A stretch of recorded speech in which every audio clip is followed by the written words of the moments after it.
All right. Good evening, good afternoon, or good morning, whichever time zone you're listening in. We are your hosts, Jason Scott and David Reagan, and you're listening to Paranormal 411. Hey, if you're looking to find us, you can do that at paranormal411.org. You could also find us at Paranormal 411 on Facebook, YouTube, and Twitter. We're also on all of your favorite podcast platforms. Join us. Join us. Join us. Hey, tonight we have a great show lined up with Michelle Welch. We'll be talking about her book, Spirits Unveiled, and anything else she wants to talk about. But first, we're going to do a little This Day in History with David Reagan. Oh, thank you, Jason. So today is September 23rd, 2022. You know, on this day in 1939, Sigmund Freud, the founder of modern psychoanalysis, died in London. Did you know that? Wow. I didn't know that. On this day in 1806, Lewis and Clark arrived in St. Louis, Missouri, at the end of their daring expedition to the Pacific Northwest. And that is just a couple of things that happened today in history. Wow. Not bad, right? So Lewis and Clark started out where? They left from Washington, went on up and went into Missouri in their trek all the way across. And then as they came back and hit Missouri again on the way back through. Okay. Yep. It's a pretty good long trip. Took them a very long time. Thanks to Sacagawea. If it wasn't for her, they may not have made it. So, like I said, we got Michelle Welch on the show tonight. But before we get to her, we have to go to a quick break. And when we come back, we're going to bring Michelle on. Oh, yeah. Remember, we're talking with Michelle Welch tonight. Her book is Spirits Unveiled. You could also find her at michellewelch.com for more info and to schedule private sessions with her. So, and her website is linked on our site at paranormal411.org.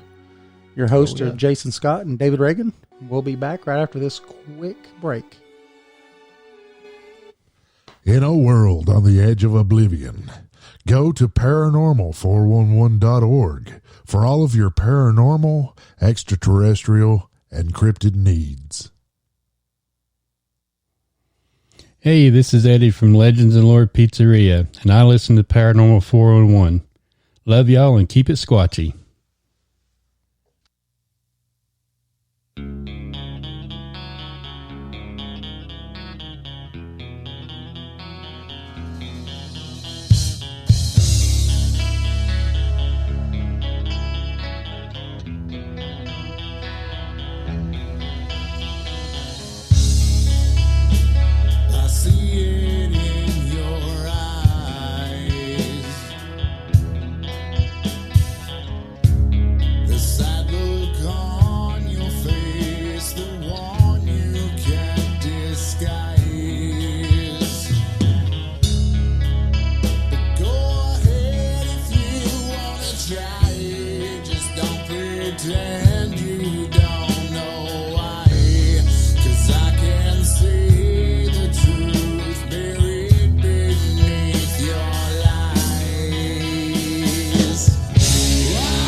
All right, we're back after that short little break.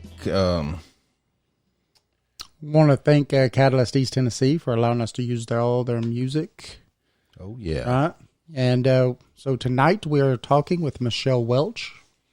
Her book, Spirits Unveiled. Oh, yeah. So Michelle is a highly accomplished in many fields, an author, a psychic intuitive, and a business owner of 3 crystal stores in Dallas. And is an active lawyer practicing criminal and civil law. That's awesome. Yes. She's a busy woman. Yeah. She is also a jury selection consultant, a grief doula, and a mother of 5. Oh, my goodness, mother of 5. You are busy. Just that alone, that's it. And she just released her new book, Spirits Unveiled, which is a fresh perspective of angels, guides, ghosts, and more, an inspired understanding of spirit beings. So let's bring her on. Hey, Michelle. How you doing? Hi, you guys. Thanks for having me on. Oh, thank you for being on. Yes, thank you for coming. We are honored. So how do you manage all that in your time? That's got to be hard. Well, I'll start with the 5 kids. That's a blended family, and 4 of them are gone, and then one, she's graduating from high school early, and she's about to leave. So the 5 are it's a great family, blended, and it's really good to have.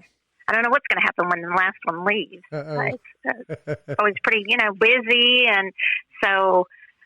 But it's been great having the five of them. But so I don't know. I just I tell you, the law too has calmed down. I do a lot more consulting. I practice a really long time now, and I tell a lot of people I'm busier now than I was when I was just practicing law. It seems so, but I enjoy it. I enjoy staying busy. Yeah. So that was something that came to mind. So when you're doing jury selection, helping with that, do you use your intuitiveness on that? I do. I think probably when I was like 24, when I graduated like 24 from law school and started at the DA's office, and within 3 days I was out of what they call traffic court. Well, actually in traffic court. I was in traffic court 3 days, but I even had a little jury in traffic court. So within even the first 3 days, I was trying cases, and I thought, oh, wow, I'm just so smart because I'm so good at picking juries. And over time, it's funny because I realized I have a little help picking those juries. I have some help knowing who's going to be good sitting on that jury. And I had somebody ask me, he was on the radio, sportscaster, and he said, real early one morning, he was interviewing, he said, well, isn't that cheating? And he caught me off guard, and I thought, well, no, that's not cheating. I mean, it's my intuition. It's what comes through to me, and it's things, but it really relieved some of my judge friends, this particular judge or other lawyers, when I finally told them, look, I see things, I get information, I get these intuitive hits. And they were like, that explains it, because sometimes we just watch you and we don't even know what you're looking at when you're picking a jury. It's like you're out, hello, Michelle, Earth to Michelle. And so it kind of helps them realize, but yeah, do it. But now I realize I have a little bit of help when I'm doing that, from just because I can intuitively know things. It's not like, yeah, so I don't think it's cheating, but I guess the sportscaster that interviewed me did. He's like, well, that's not fair. It's not fair to the other side. And I'm like, oh, well, too bad. Well, in the court of law, what I've always found out is that there's no such thing as fair. Yeah, I will tell you. It's interesting. I think there's some truth to that. It's all supposed to be, Lady Justice is supposed to be justice is blind, and so it's interesting. I don't know, it may be the best system there is, but it's certainly not perfect, that's for sure. Yeah. About a year or so ago, we did a show on just that. We did a show we actually had somebody on and everything, and we're in the process of working on getting some other people in, but we was talking about injustice and stuff like that, and we actually had some people on that were wrongfully accused that had ended up getting exonerated and stuff. And so it's like you said, it may not be the best, but it's better than a lot that are out there. Oh yeah, it's better than a lot. And it's interesting. It's kind of old, but I saw it pop up. I don't know now. So much stuff is popping up on Netflix and stuff. Maybe because they have run out of shows, or because people. Maybe I watched so much, but and maybe they weren't being able to film things. I don't know. But it's like all of a sudden there's all these things, and there was this documentary that was called The Thin Blue Line. It's actually about Dallas, and it was. I wasn't there, but Henry Wade was the DA at that time. His son actually worked under me when I was at the DA's office. I think he's a judge now. And the whole thing was about, because of DNA and all those kinds of things, there's a lot of cases that got retried, and there's probably more justice now in a sense because we have other ways of proving it, especially in the criminal field. I'll tell you, not to open a can of worms, but to me, the family law area is potentially where it's a little bit harder to have justice now. Yeah. But and it's tough for some people, the things I've observed. But it was interesting that documentary, The Thin Blue Line, if nobody's ever watched it, because it really did expose how things were done, before they had some of the science and stuff that they have today. Yeah, I think I don't know. I've watched a show that was called Making a Murderer. I don't know if you ever watched it, and it shows how he was framed. Finally, found out that he was framed by the local PD. Got out, and then they reframed him again. And oh wow, yes, and it was just one of these little podon towns, and the man should have just moved out of town when he got out, but he didn't. Right? He didn't see the writing on the wall. But yeah, it's actually a documentary that was done, and it's kind of scary, to be honest with you. But I mean, that's just a fact, I guess. So but it is. But so you practiced law for a while then. Yeah, if you want to know how long, I'll be like, do the math yourself. I'm not going to say. I know better than to ask a woman anything about dates. I know better than that. It's long enough to not want to answer that question. Yeah, that's funny. Long enough to see things change in the law, and see how. And to see those interesting stories. I talked to on my podcast. I had a lady. Her name it's interesting because it just popped up today on my social media, and her name is Brittany Barnett. I think you guys should have her on because she has a book called A Knock at Midnight, and it's talking about some of the stuff that you were referring to a little while ago, how people are getting exonerated and things like that. Her mother was put in prison, and she. I think it's called A Knock at Midnight because she was literally at home and young, and a knock came on the door, and so it's about that. So it's really interesting. Wow, that's crazy. Yeah. So, what got you to write this book?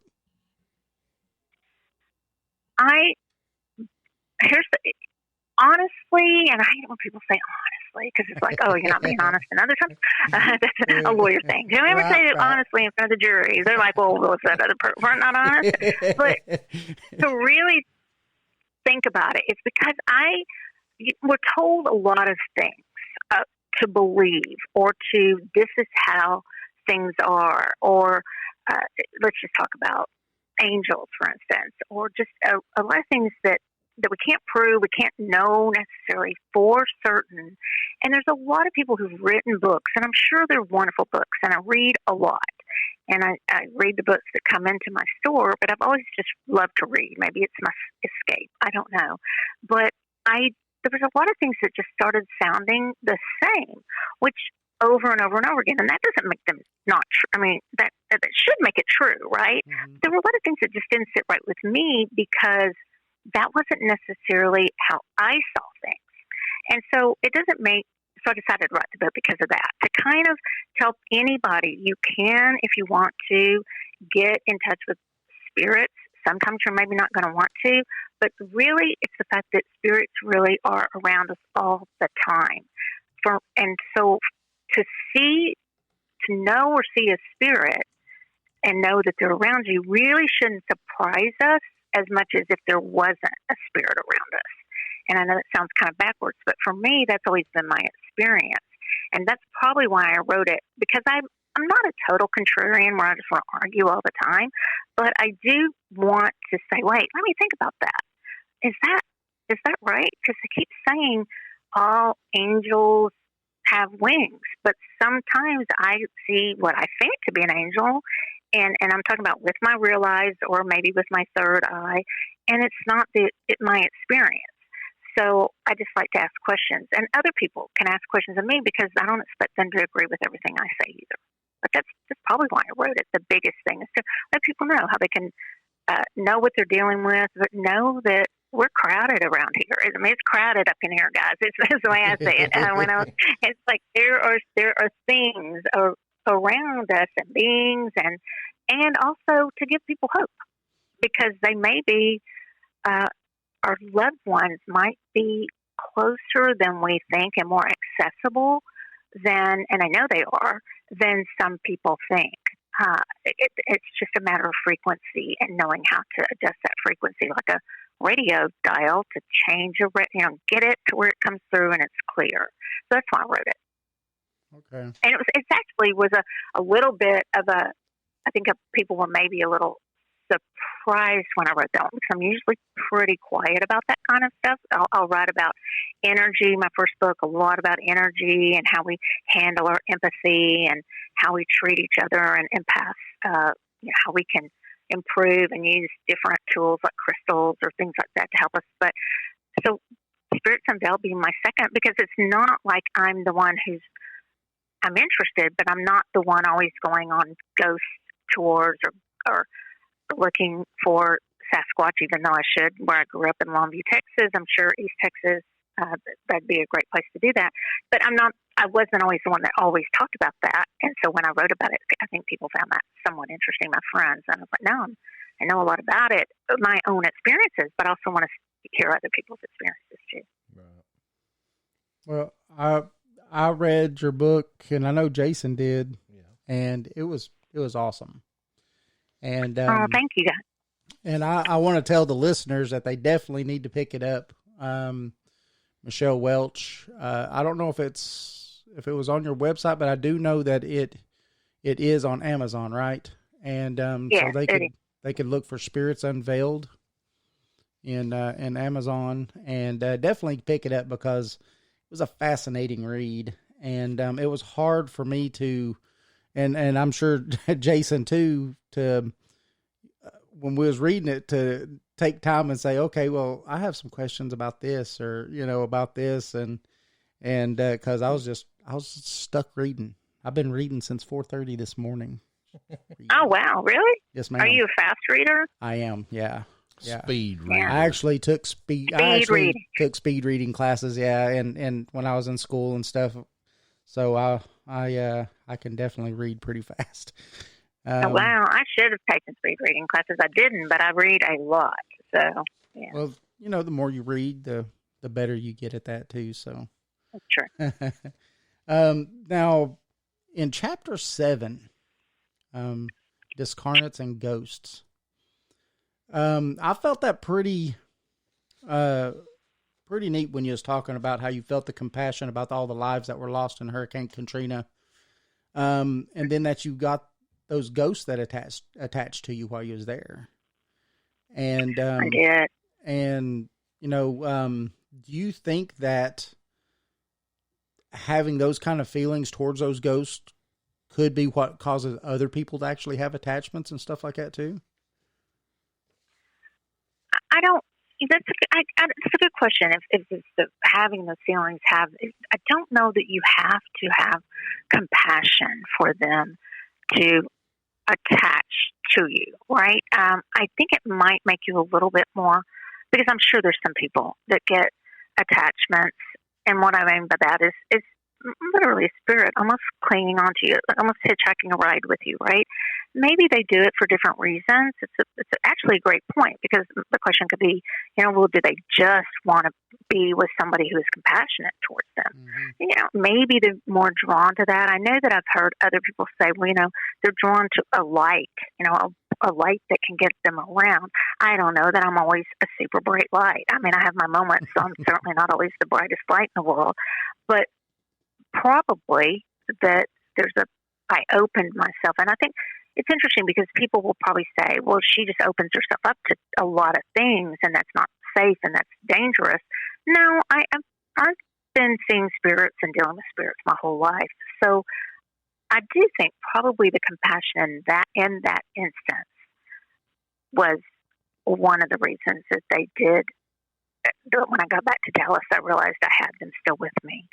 It's interesting. It's a great question. Actually, you kind of wonder, where would they attach to people who didn't have any compassion for them? They might, if they thought, and maybe they could serve a purpose for them. But for me, it was definitely, I just had so much. It just really just made me sad for these souls to still be in a place and just clinging on to an area, actually clinging on to this frequency when they could go on and actually be happier, as far as I've ever seen. But it was difficult for me. It still makes me really sad when I think about.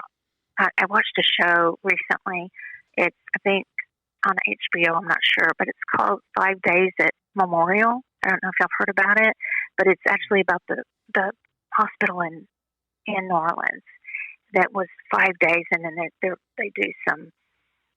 Not everybody made it out.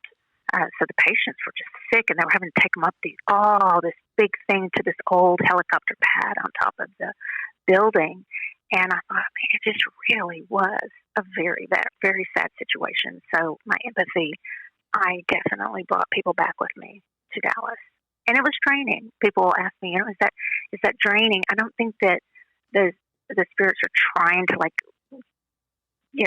hook an IV up to you and drain all your life force out of you. I just think that they are beings too. It's just they're in a different form. Right. It's really sad. I had something, I don't know, I guess it was about a month, maybe 2 months ago.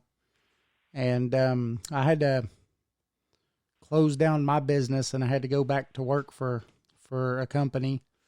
And wasn't too happy about it, but it was just the way things had to be at the time. So, but for some reason I felt, I'm usually a pretty positive person.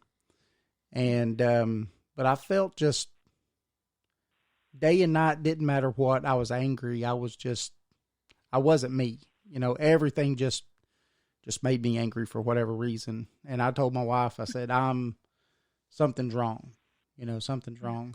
And, so I had to try to deal with that and get that, because I felt like it was an attachment, probably because I was harboring ill will, especially for myself, for having to close down something that I thought was going to do good for my family. But yeah, it was hard. It was really hard. And the problem with it that was really hard for me is not only feeling it, but how it made me feel, because I felt just not like me. It was bad. Right. Do you think that was emotion? Do you think you kind of created a thought form of from your energy, or do you feel like there were actually something that? I think, after reading chapter 9, your thought forms, demons and predatory spirits, I actually thought, it could have been something that I created with my thoughts because of how mad I was at myself for having to do what I had to do. Instead of just letting it go, and, right. And so it could have been a thought form. Yeah. Right. Yeah. It's interesting, because when I talk about thought forms and when I wrote about it, I try to be really careful, because that doesn't mean there's blame in that. It doesn't mean right. like we don't need to blame ourselves that we had something we were upset about, or we were disappointed, or the emotions that we need to experience, or if we're mad as heck, or we're angry. Right. That's okay. So that doesn't mean, just because we get angry and we express that in a healthy way, that we're going to create these thought forms. But the more energy we give to something, that used to sound so hokey to me, like really the more, just one of those cliches, the more energy you put into it, the more, but there's truth to it. The more we just concentrate, anger is just for me, anger is a really strong emotion, and I can get pretty angry. And sometimes I think I really need to watch that because of what I might create with my energy, our thoughts creating our reality without sounding too cliche. I think there's some truth to it. Yeah, I think I definitely think that was possible.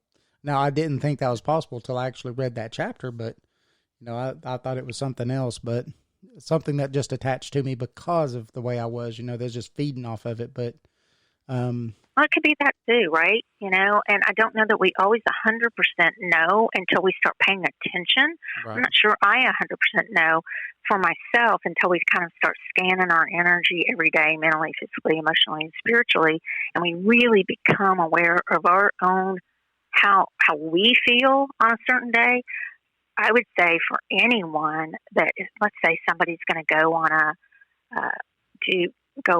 into a haunted, with, maybe a ghost tour just or something like that. I mean, I do it before I go into court, okay? Because, before you go into a lawsuit, that is a definite time you should scan your energy and know, okay, this is what's mine right now, the way I feel right this second before I go into the situation. So I know this is mine, and, David and Jason can, it's not David's, it's not Jason's. I can't blame it on them because this is how I felt before I started, right? Because a lot of times we do want to think it's somebody else's. It's not about blame. It's just really about, what is this I'm feeling? And is it mine, or does it belong to something else?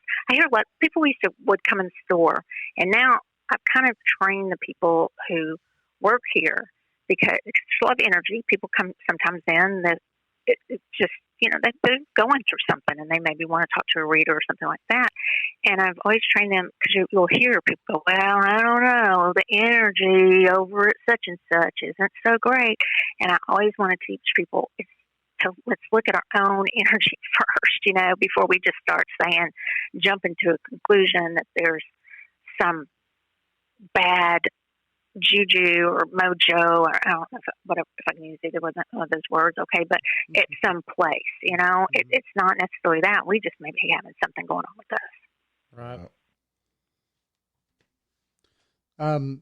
I have another one it's from the same chapters, from the Discarnates.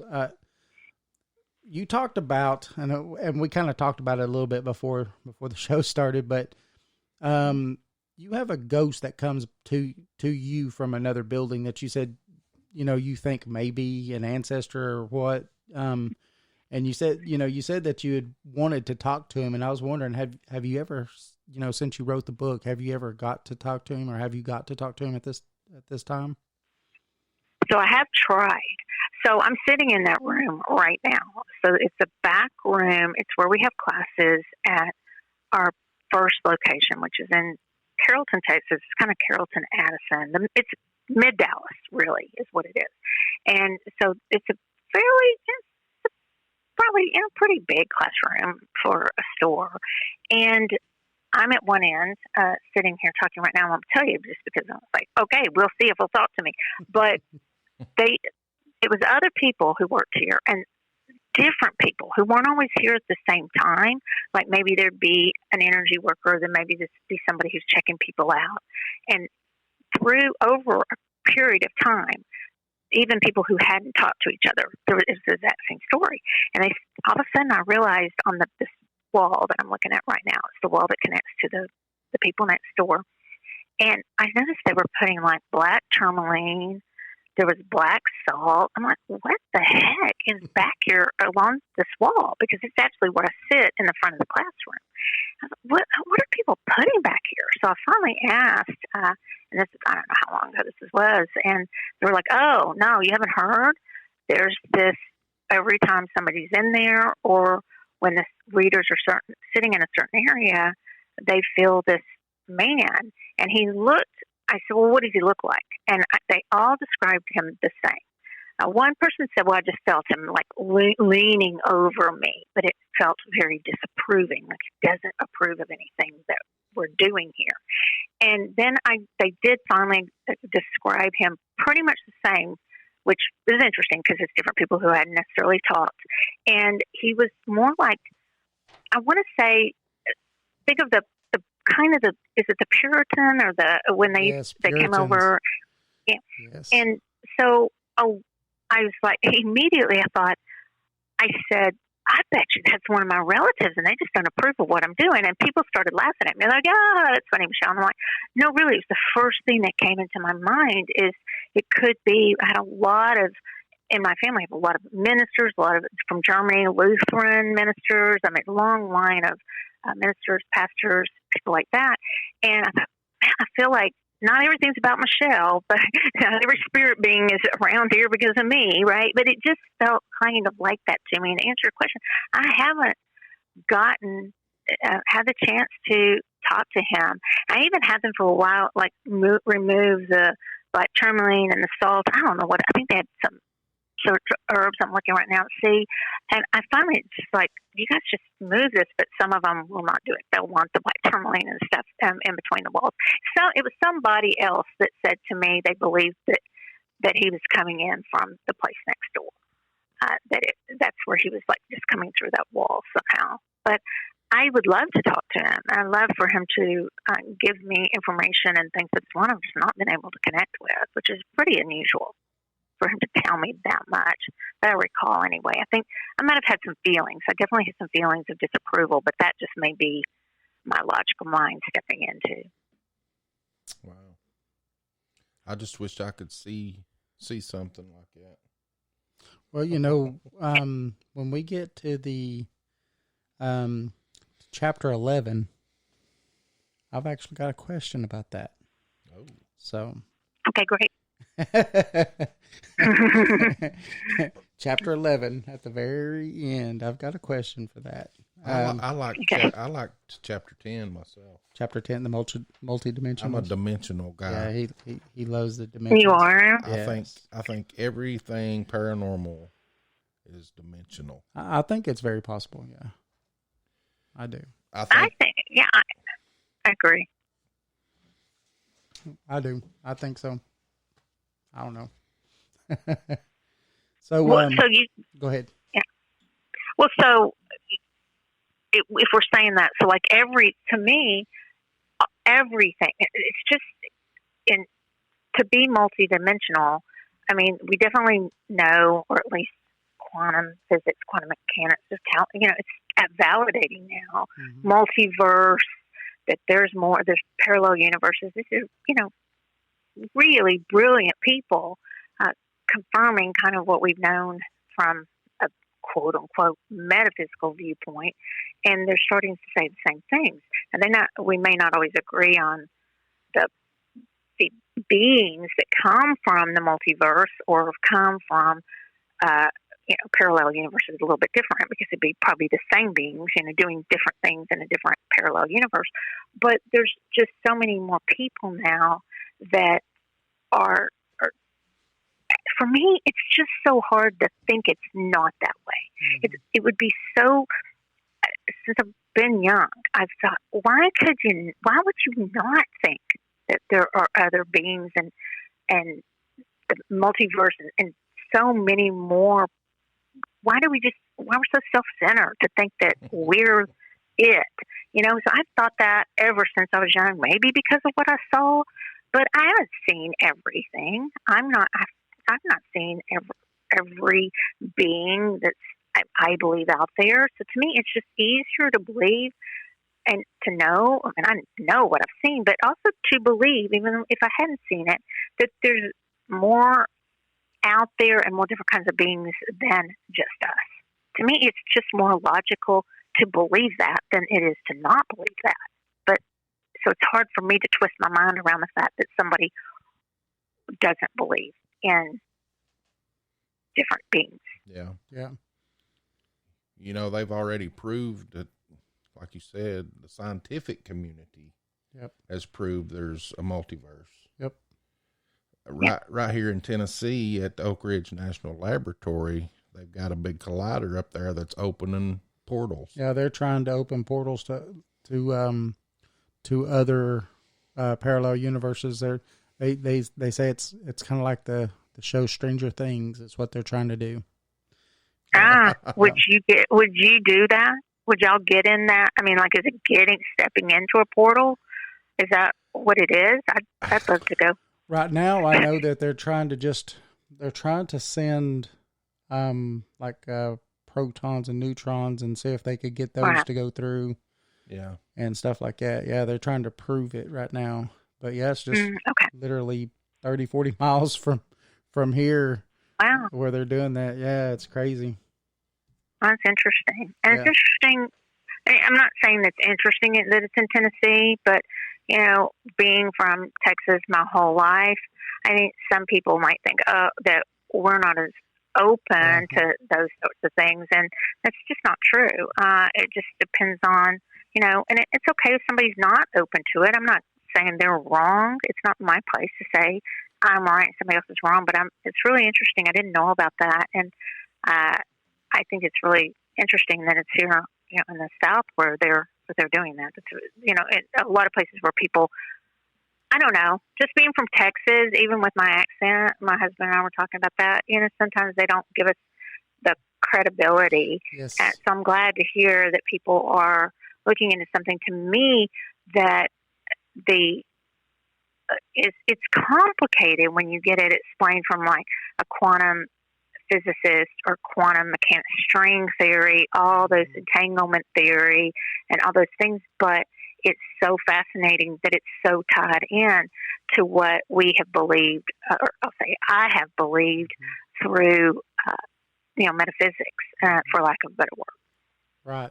Yeah. Yeah. Yep. It's the same. The Oak Ridge National Labs is the exact same facility that they made the first atomic bombs. Oh, wow. Yep. Really? They were made right here. And it was, back then it was the secret city. So it was the Area 51 of its time. It didn't exist. They called it the secret city. Yep. Now it's the great city of Oak Ridge, Tennessee. Yeah. And just here recently, I was listening to some podcasts that originate out there, and they're talking about seeing these creatures step out of these different things. It's just wild at what's happening. Well, it's I think it's interesting too, because my belief is that they're with us all around us anyway, that we have hybrids with us. We probably have people that are their true forms not human. And so it's cool and interesting to think of stepping out of that portal or that area, but I also think they're already here amongst us. They're just not ready yet to totally reveal themselves. No disclosure yet, huh? I think I think our government's on the same page. They're talking about it, but I don't think there's any disclosure coming soon. I mean, come on, you know, and I'm sure you guys have talked about it, but when we had literally when the pandemic first started, you know, the government came out with all this information. They've never said, okay, we admit that there are other beings, but they have, you know, talked about, and the Pentagon's talked about what are they called? Not UFOs, they're called them UAPs. UAPs. Yeah. And so, but it was, you know, we were so busy talking about other things that it sort of, then they came out with another study, and nobody really gave it that much attention, except for probably shows like yours and people like us, you know, but they've talked about it. They haven't come out and just gone all the way to talk about the beings, though. So it's kind of interesting. Yeah. Yeah. You know, that they're so stuck on this. Well, it could be terrestrial. They're not wanting to really talk about the, you know, the 1 or 2% that they can't completely explain. You know, exactly. But yeah, that's crazy to me. I don't know. I mean, I know you talk about that some too in chapter 10 in your multidimensional beings. You talked about the different star seeds and stuff like that, and I didn't realize there were so many different star seeds. I think there's a whole bunch more than that than the ones that I talked about. I just am not as familiar with some other, as maybe other people. I wanted to go kind of by the ones I've kind of experienced or have experienced. But I think there's probably just think about all the different kinds just on Earth, all the different kinds of insects, animals, all the different things.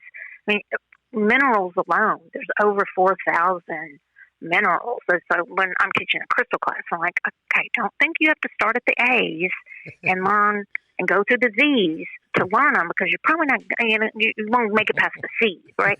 And so I think it's the same thing with, if there's that many different beings, minerals, and animals, insects, the ocean. We probably haven't even seen everything in the ocean. Why wouldn't there be that exponentially out in the great beyond? The different dimensions and all that kind of thing. There has to be. Yeah. Yeah. Do you think that if we do get visited, do you think it's mostly dimensional beings, or do you think that some do come from, like you kind of talk about, Pleiades, and different star systems, or do you think most of those are star seeds and they come here by being reborn into this world? If I'm understanding you correctly, I think it's both. Okay. I think so. Which would be the most? Probably. I mean, I'll put it this way.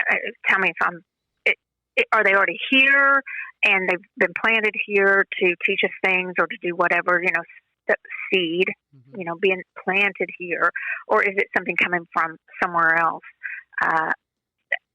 I don't know, but all I know is I think it's interesting that we're so concerned about where everything is coming from, and oh wow, there might be a UFO or whatever they want to call it, but yet we haven't acknowledged how many of us may be a hybrid of something, or as part of our true form, and are already here.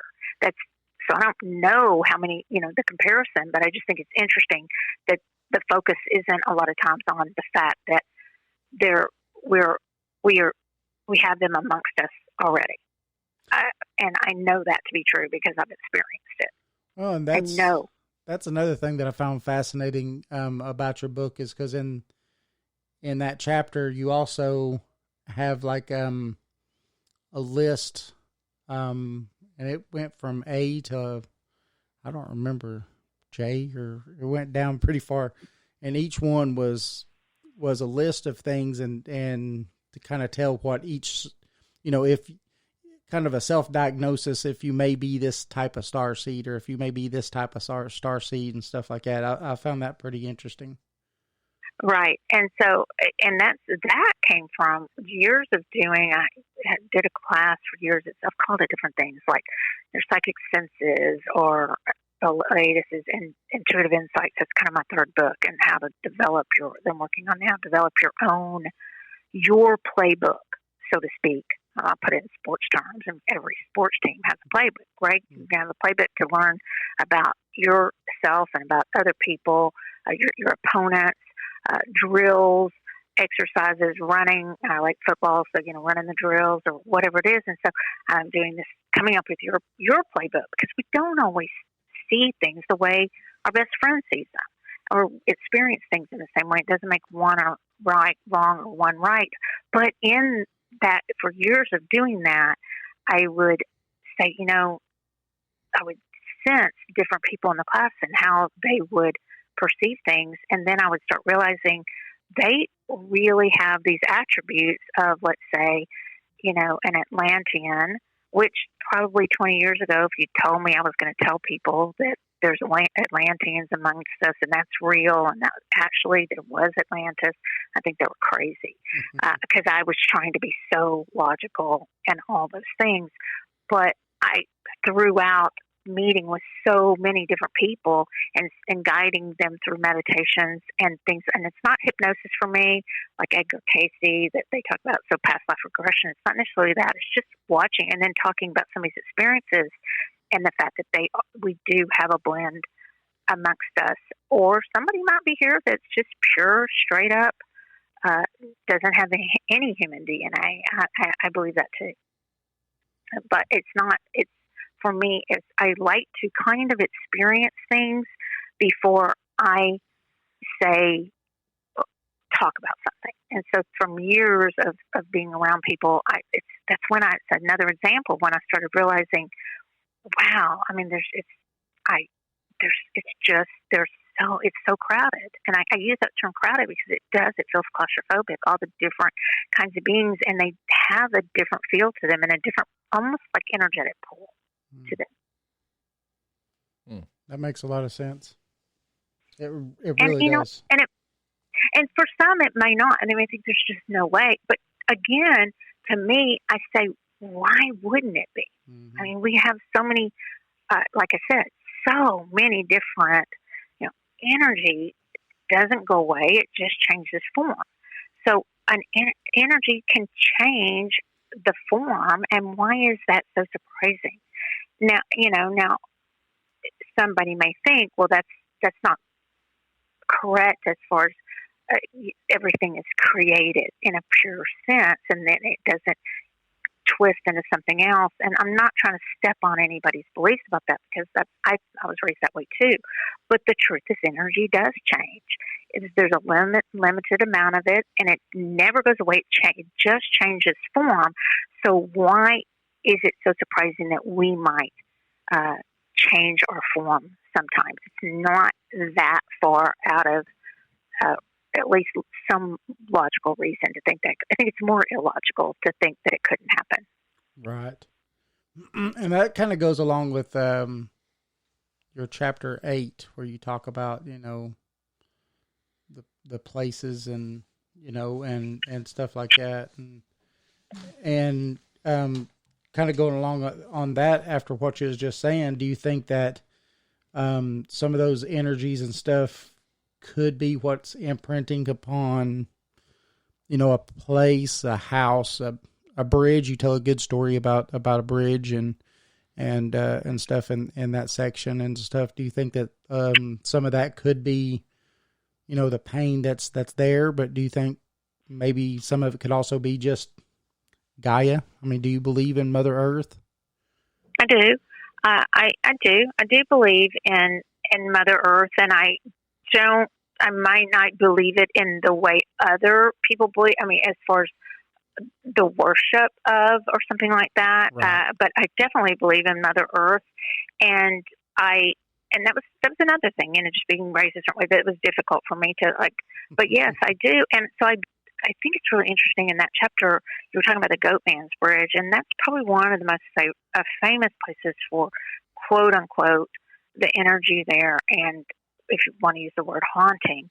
And it's, I think that let me put it this way. So I think there's the bridge, but when you go out to that area, to the minute you park your car, there's a little bit of a walk to get to that bridge.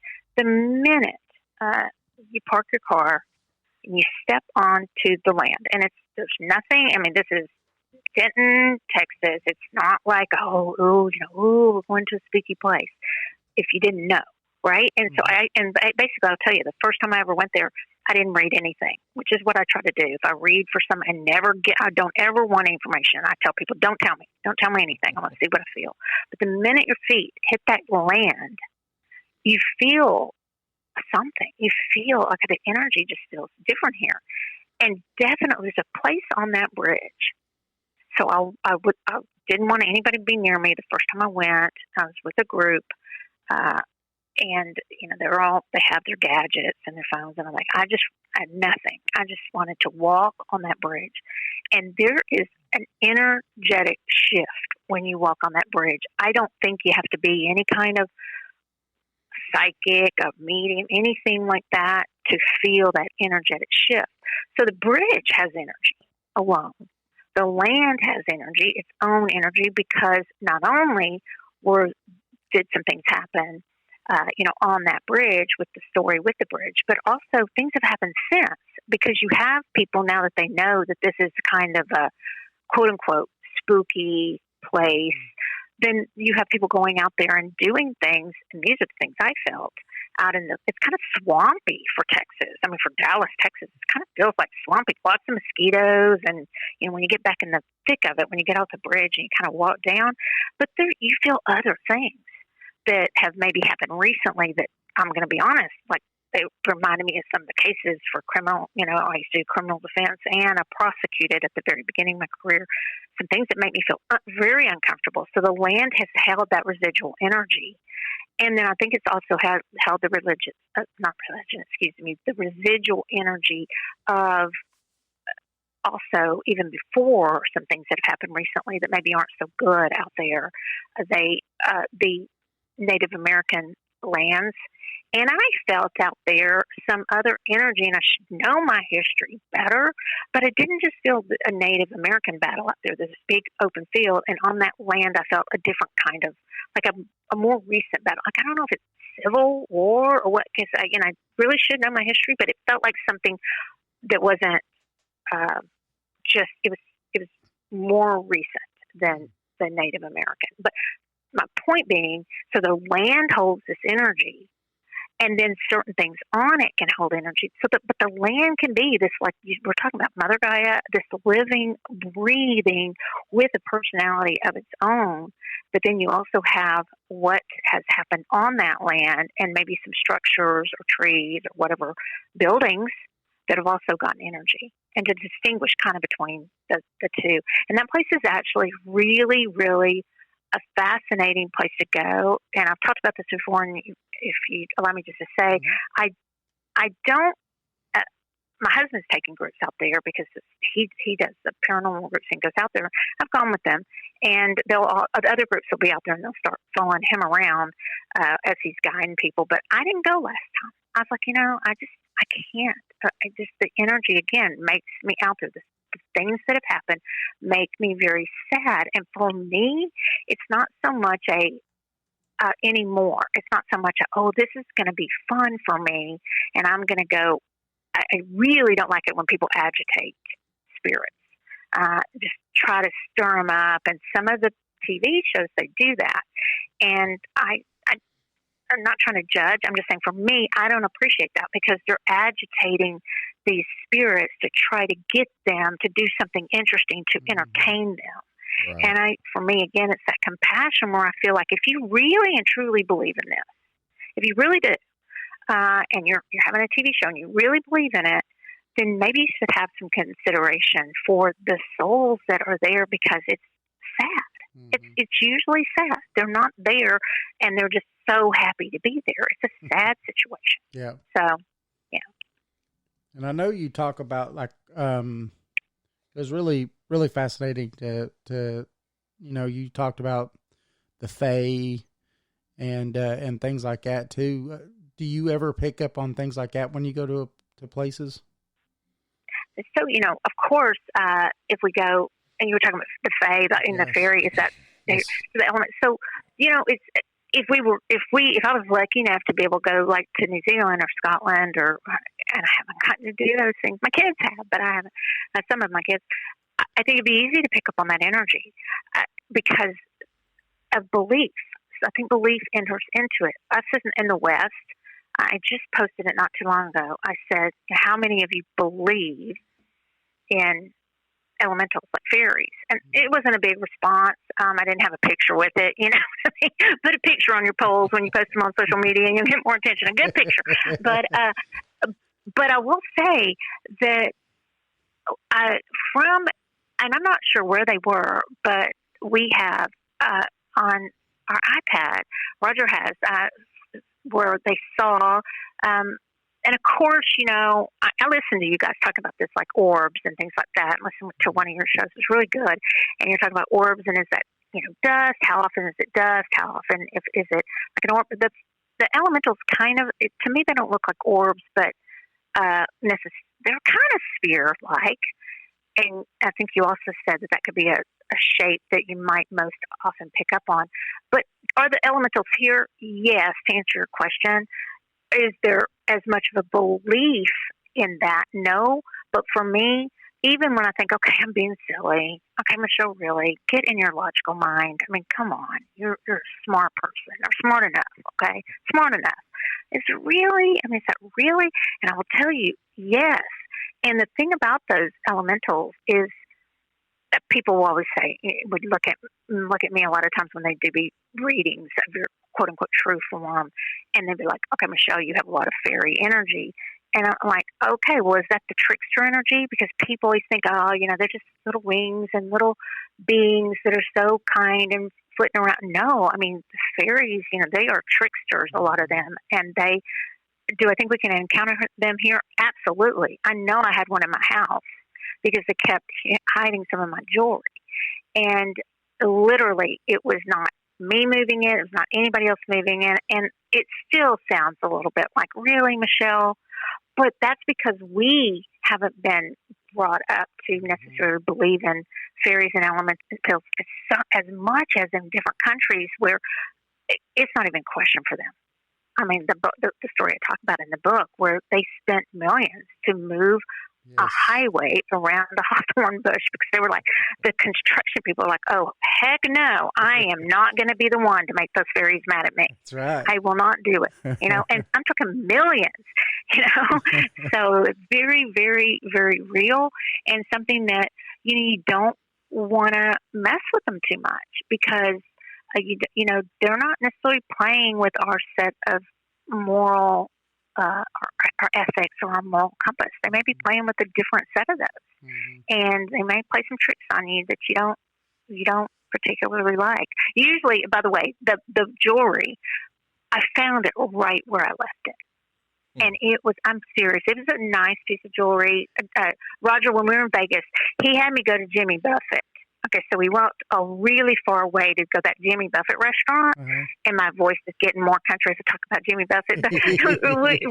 So we walked, and he wanted that volcano, I don't know, nachos. And so afterwards, I said, well, if I go here, and I like Jimmy Buffett, but it was a long walk, and it was crowded with beings, let me tell you, walking down that strip.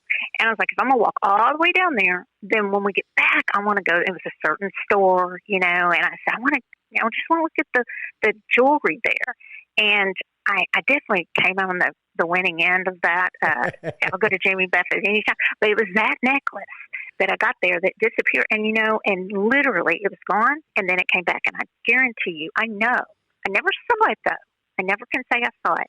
But I really believe that was the fairy. And I totally believe. And think about all the stories. A lot of the fairy tales probably didn't. I don't know, guys, if they originated in the U.S. or they were written by people from different countries. Yep. But they would talk about all these elementals and talk about them in fairy tales all the time. And it's common to them, but maybe not so much to us. Yes. But they're definitely in my house. Do you believe that they could take like human form if they want to? I do. So I don't know if they're okay. So that's two different questions. So I'm thinking of this. Could they? Let's just take the element. Let's just say there's a fairy. Okay, so her name is Susie, and could Susie all of a sudden just shape shift into a human form? I think that's possible because I think anything is possible. I think that, and I do think it probably happens. I see that more with maybe some of the what we were talking about earlier. Let's just say extraterrestrials. I haven't really seen so much the fairies or the elementals take different forms, but of course I do think they could shape shift is the word a lot of people use, but change energetic forms. I don't think that necessarily the other way of looking at that is, are they taking the form of someone else and taking over their body? I don't think fairies do that. Right. I've not really known elementals to do that. Yeah, the wife and I, her name's Michelle also. So, oh wow! But we swear that we have actually interacted with a fairy couple. Yeah. Yeah, we were somewhere, and we think that they were interested in what was going on and what was being talked about. And they were they were odd. They were oddballs. They were not quite like they should be there. And so they asked to sit at the table with us because it was a really small place. It's a really good friend of ours restaurant. And there's another good friend of ours has his Bigfoot meetings there sometimes. And so he had all of his group there. And so these two people come in and they asked to sit with the wife and I because there wasn't much seating left. And I was like, yeah, sure. And then they started talking to us, and it was fascinating. They talked to us about all their, where they live. They live out in the woods, and they have a lot of bunny friends and a lot of, they started talking about all these animals as their friends and all this other stuff. And I mean, it went even weird from there, but the wife and I didn't say nothing to each other, nothing, right? We just carried a conversation. And when we left, was on our way home, we turned and looked at each other at the same time and said, that was weird. And at the same time, we was like, I think they were fae. It was crazy, but we was thinking the same thing. I think that's cool. And I just, like, my gut check, my spidey senses says, I believe that. I believe that they were. And it would be interesting is, like, do they shift back, or are they always now in that form? Like, their true form uses a lot, like, what is someone's true form? Is it really, or is this the shell that we have on that looks like, human? Yes. But maybe, what is our true form, and do we switch back and forth? Most of us don't, but I'm not going to say that there aren't humans or fae or in other elementals that could shift back and forth. Again, that just goes back to my energy theory, right. That I do think we can shift forms. And that's not something that I always believed because I just didn't think of it. When I was younger, I just saw what I saw. And I'd be like, okay, well, that's other, that's other than what I'm used to. And it would scare me, like, when I was little. But now I think it is fascinating. A lot of it, speaking of, kind of feeling like they were off or something like that, I'll say that with a lot of, on the quiz that I have, when you kind of, are you connected to one of these other beings? I didn't do it for fae or elementals, and I probably should have. But for me, they've always said, kind of a fae, human, angelic twist of me, the people that do those kinds of readings. And I was skeptical. I'm like, why? Because I have blonde hair and it's long. Is it just because how I look? Or, if you had never seen me, is that what you would pick up on? Or would you describe something differently? But why couldn't it be? And I think that extraterrestrials, if we're, and I don't want to call out people, but a lot of the really intelligent people that we have right now that are big names, not fae, but I believe 100% that some of those are not fully human. Some of the people that are so advanced with technology, and that's so Atlantean, that's so even more recent extraterrestrials that what we talk about. And I do throw Atlanteans in that, but they act different. And maybe it's because they're that brilliant and I'm not, that they act different. They seem different than me. They're just so brilliant. But I believe they are right here with us. And it's not because I watch a lot of, that's a draconian and they're here to take over the world. It's not. It's just more that subtle thing where we're like, they just were different. Mm-hmm. Not in a judgy way. It just really doesn't feel human. Yes. And you can notice it if you kind of become aware of it and start looking for it. Yeah, we actually enjoyed the conversation with them. I mean, it wasn't like we left going, oh my God, or something. It was like, wow, I felt like I was just talking to something that maybe a lot of people don't get to do. I don't know, but it was more awe than anything. But it was just weird that her and I both picked up on the same thing. It is, and it gives validity to it too, right? It's like it gives you credibility when you're going, wow, I thought this, and then somebody says the exact same thing, but you don't compare notes ahead of time. Yes. Right? And it's like, we felt the same thing. And I totally totally believe that happens more than we realize. Sometimes we just aren't in tune to it. Well, Michelle, we're going to have to take a quick break Okay. to give you time to get a drink or whatever, and we get our little ads in. Yeah. Perfect. We'll be back just in a couple of minutes. We're talking with Michelle Welch, talking about her book, Spirits Unveiled. You can find that in Amazon. You could also go to michellewelch.com for more information and to also schedule a private session with her. So your hosts are Jason Scott, David Reagan. You're listening to Paranormal 411. We'll be back right after this quick break. In a world on the edge of oblivion, go to paranormal411.org for all of your paranormal, extraterrestrial, and cryptid needs. Hey, this is Eddie from Legends and Lore Pizzeria, and I listen to Paranormal 411. Love y'all and keep it squatchy.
All right, welcome back to Paranormal 411. We're talking with Michelle Welch.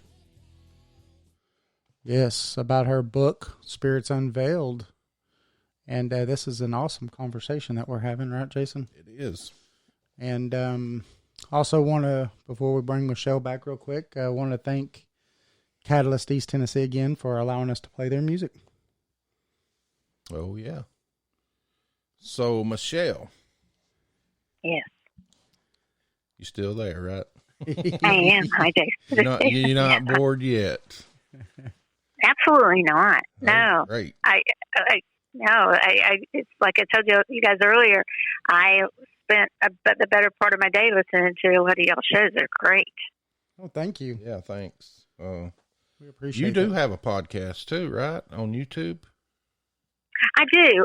It's also on Facebook. Turn on Facebook Live, and it's on there on Tuesday nights, and it's at 7:30 Central Time, and it's on YouTube also. I haven't put a lot into the YouTube thing. There's so many things that have going on. You kind of have to balance, which so I need to kind of, so every time people say it's on YouTube, I'm like, yeah, I need to work on that more, but I do. And, you guys need to come on sometime. Yes.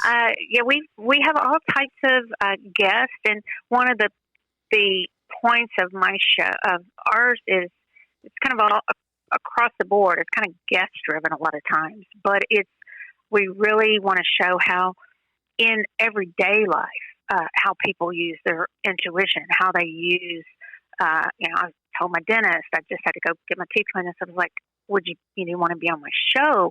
Because I was like, how do you use your intuition versus your experience and your education? When do you intuitively know something about, something going on with, and I know it sounds silly, but with somebody's teeth. But one cool thing about teeth is they hold energy. I mean, our teeth are like so strong. And so, the bones and each tooth, you can literally do. I wanted to do a reading on this one time, and people are like, "Really, Michelle? Do you really think people are going to want to show you their teeth?" And I'm like, there's all these different kinds of reading, right? Like Sylvester Stallone's mom did, like, rear end readings or whatever, And she, so I was like, I want to do teeth readings, and I literally, this was years ago, and I wanted to present on it at this place in New York where I presented, and they were like, "Okay, that's a great idea. But seriously, I mean, they might show you their palm, or they may show you this, but they're not going to sit there and show you your teeth." And I'm like, well, I could have them diagram and mark the ones where they have cavities, or mark where they, had a problem with the tooth, because each of those correspond to a certain organ or something in your body, and also to certain chakras and things that are going on with you emotionally. So if you have whatever tooth it is, it's so interesting. So back to my show, people like that, how do you do that in everyday life? Now, he doesn't talk about that all the time, because if I say, well, what's the energy of that tooth? What's the personality of that tooth? He'd probably look at me, oh, that goes crazy. Well, now he wouldn't, because he knows me. But, but it's so interesting to talk about, how do just an actor, an everyday person that maybe goes and does sales, how do they use their intuition? Because we all do. So that's the kind of thing that we have a lot of authors on our show too. But I really want to, when you're talking to an author, which I guess I have imposter syndrome, it's hard for me to call myself an author still. But I've written you're 2 definitely books. an author. It's a good book. Oh, thank you. That's fantastic. Thank you. But I like having the authors on, and I like to tell them, tell your stories. Tell, like you asked, why did you write this book?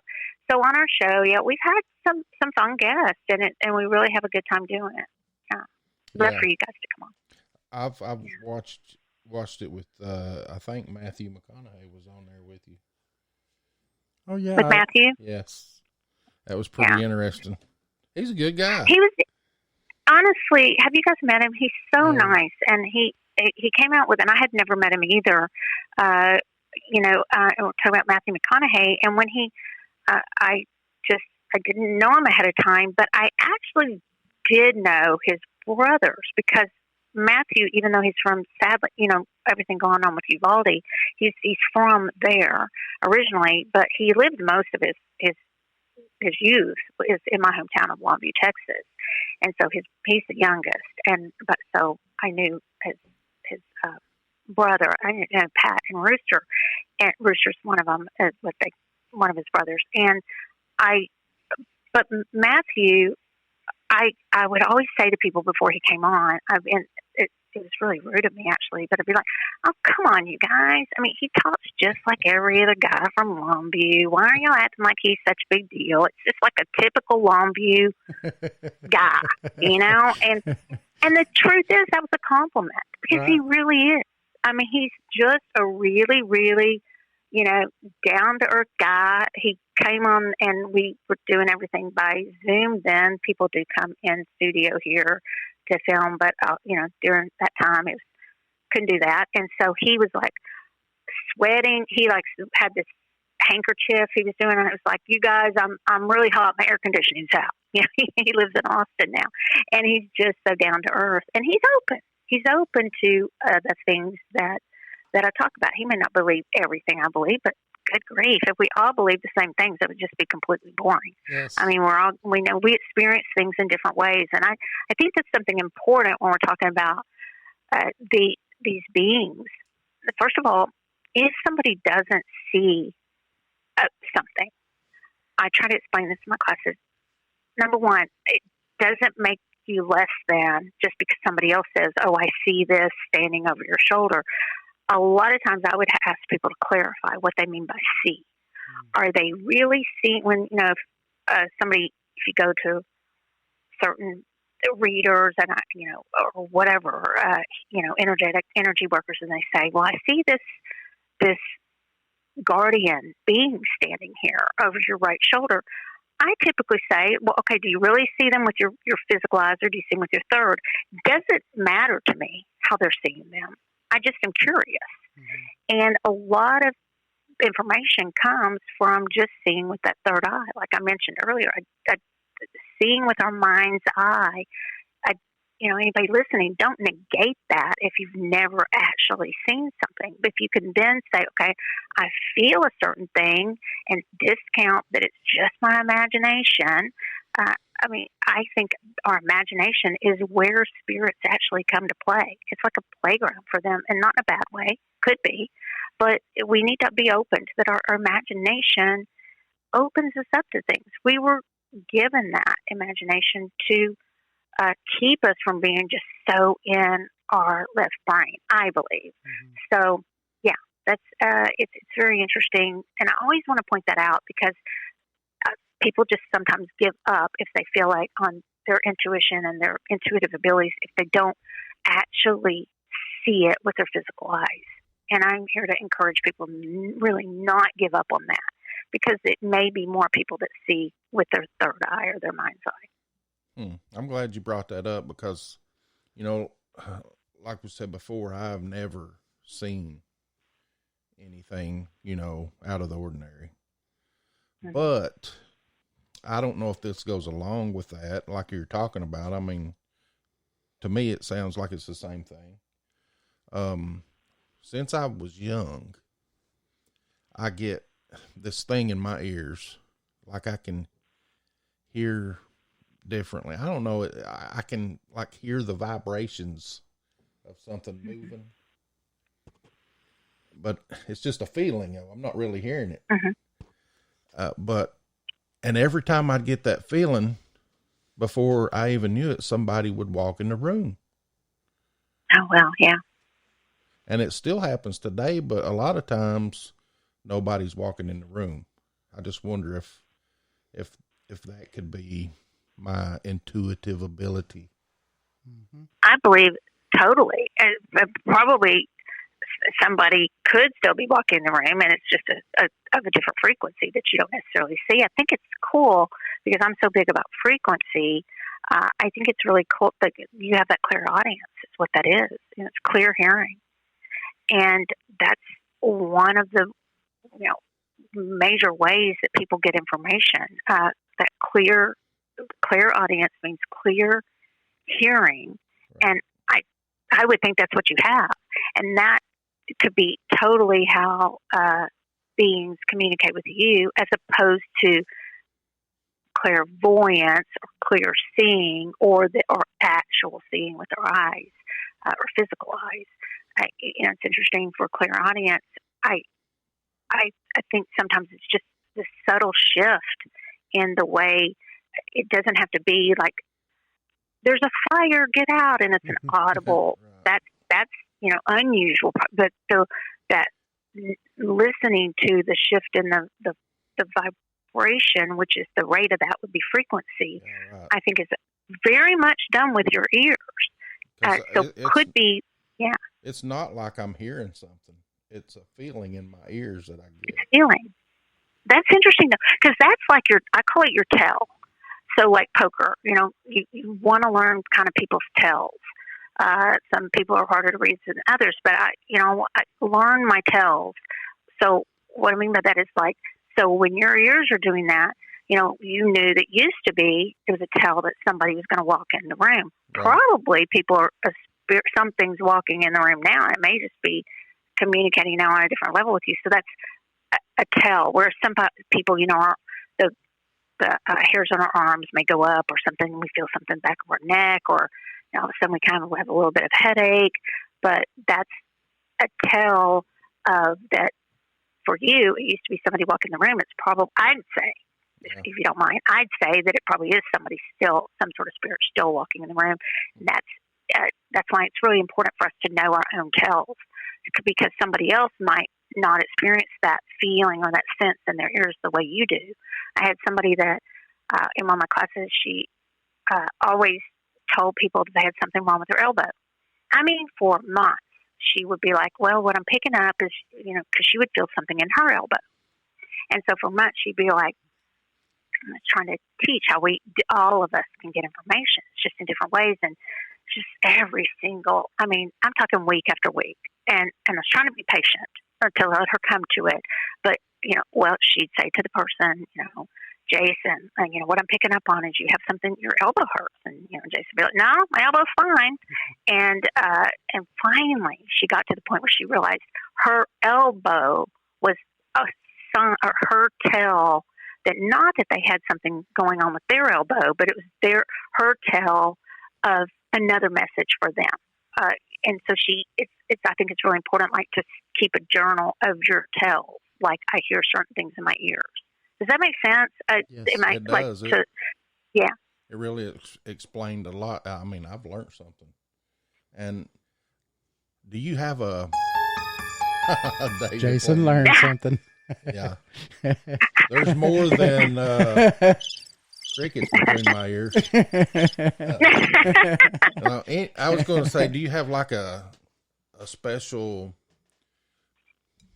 thing where people can enhance their ability or their thing to do that? Do you know how to do that? Yes.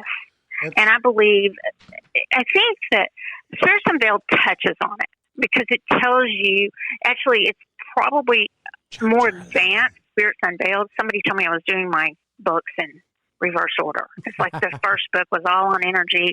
This one's on, the beings you connect with. And the next one's going to be, how do you just connect to your intuition, your psychic knowingness? So kind of in reverse order of how advanced they are, right? For lack of a better term. But really, so I used to have this, and I'm just taking a break because of busyness, but it was typically on Thursday nights, and it would be, again, I said to you guys, to call it different things, but psychic development, intuitive insights, whatever you want to call it. And I believe I really question this, because a lot of people will say, okay, everybody is born with some sort of psychic knowingness, and then they just get it, that's just your imagination, or that's evil, or you're being silly, go to your room. That's what I got a lot. Just go to your room, because you're embarrassing us, telling people things that you shouldn't be blurting out, when you're 5 years old, like, what's wrong with you? What's and blurting out something. So we get it kind of programmed out of us. And I thought for a while, is that really true? Do we all have it? And where I've landed is yes, but we all have it at different levels. Like, for me, when I learned to play tennis, I just really wanted to play tennis really badly, and I played competitively, but I wasn't that great. It took me a lot of effort, I got good at it, but it took me a lot of practice. And I think it's the same thing, where somebody else can just walk out there and they pick up a tennis racket. I watched a thing on John McEnroe, and he said, I don't ever remember time I couldn't play tennis. Just picked up a tennis racket, and it was natural. Wow. And but so for just like intuition, I think some people just naturally have it more, but that doesn't mean they're any better or anything like that. It's just other people might have to work on those skills more. And I think that's something really important. So yeah, I do work with people to open up to their intuition. And people have done it for a really long time now. And, I'll coach people when I have time, like individually, if they're really serious about it. But really the best way to do it is just with a group of people, and you just start practicing. Like, hey, well, I'm thinking of something in my life, and then you just have them, with a partner. You just practice. Okay, well, this is immediately what's coming in my head. And the biggest mistake that people make is assuming that they're wrong and they're afraid to make a mistake. So that's why a lot of times I just say, don't be attached to the outcome. Don't be attached to your ego of, I have to be right every time I read. I read recently, I'll say this word, won't give it away, somebody really well known. And it was this week, I think. Yeah. And it was somebody really, really well known, and they got a hold of me, and we were on Zoom, and I had to remind myself, Michelle, well, first of all, it doesn't matter who you read it. Everybody should be treated the same. But it's also when you read for this person, Michelle, I told myself, remember what you tell everybody. Don't be attached to being right. Don't be attached to the outcome, because that's the time when you don't say, the thing that sounds so silly. But every single time somebody in my class or me or somebody else, we hold back on that intuitive hit we're getting, that's the thing that the person goes, oh my gosh, you're never going to believe. That is so correct. And the example I give is, I read for somebody one time, and I kept saying, I'm seeing this like flamingo on your head. And it just sounds so silly. Like, why do they need to know that? And who cares, right? And so, like, really, Michelle, thanks, but let me go talk to somebody else that can really help me in my life. And but it gave her faith in me to give her reading, because she said, oh, a couple of weeks ago, it was my birthday, and my friends had me wear this flamingo hat. Uh-huh. And so because of that, it's my greatest, and I just got chills saying it, because it really is the way that we grow. Since you did ask that question, we grow with our intuitive abilities is to be willing to put ourselves out there. And if she had said, I have no idea what you're talking about, I would have said, okay,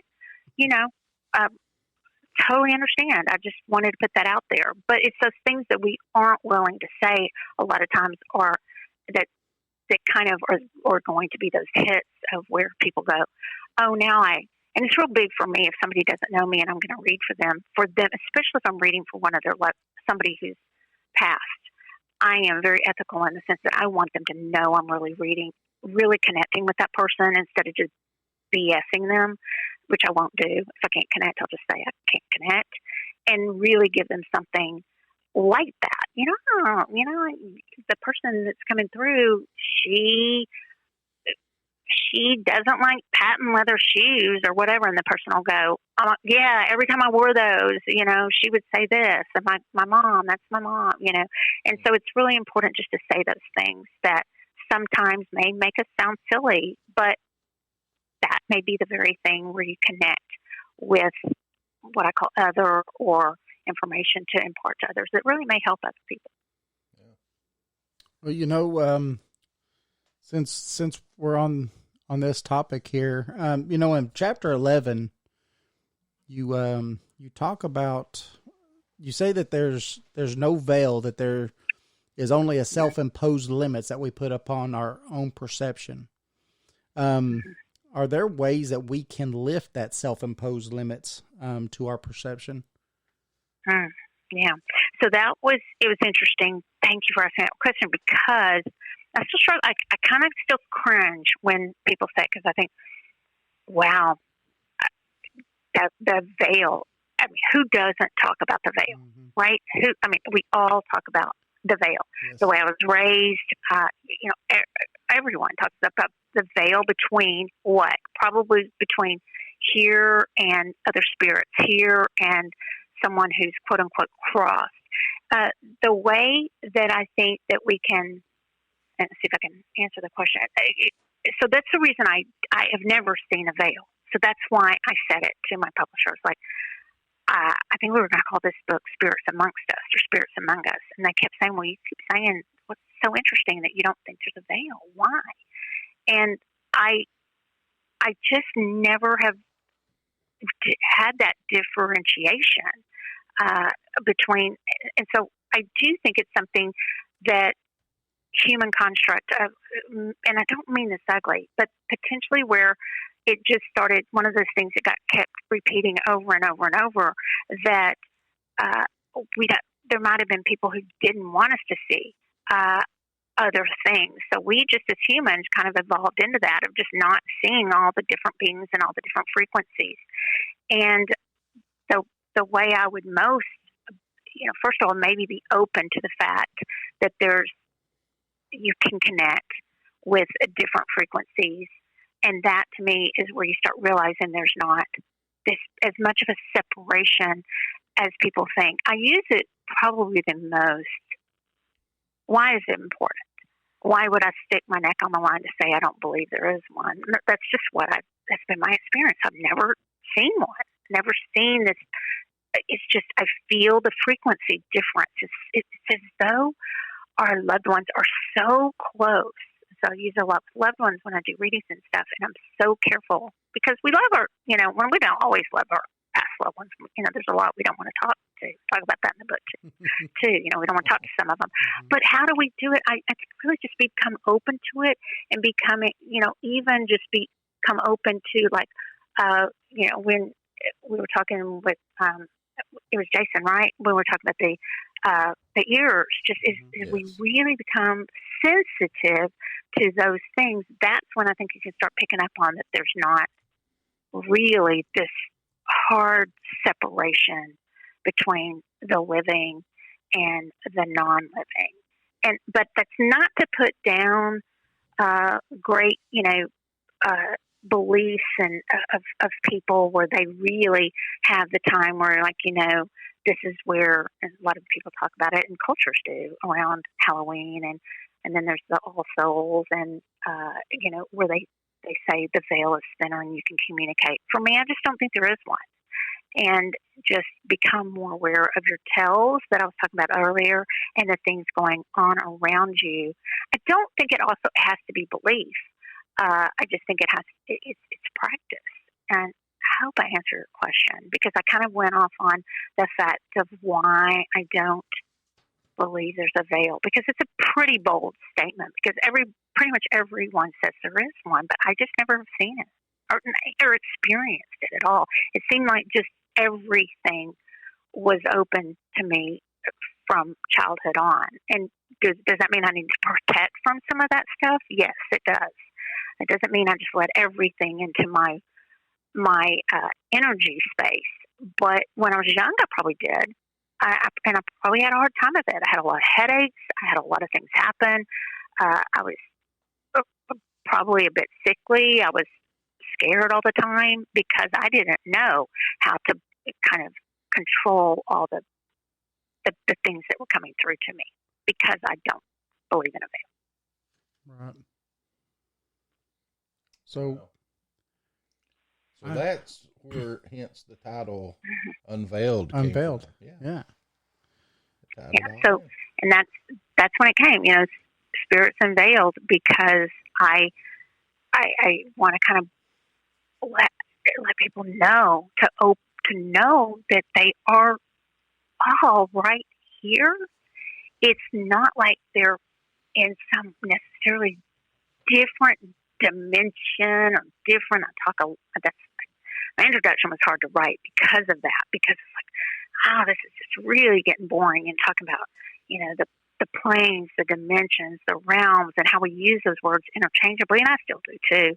But really, it just comes down to, we're all kind of in each other's space a lot more, all the beings, a lot more than I think a lot of writers that I've read wrote about. It was like there's these different layers, and I don't think it's so much that as it is just a different, adjusting that radio channel to a radio channel or radio station, a radio, the frequency, just adjusting it, changing that dial just a little bit to dial into the frequency of us.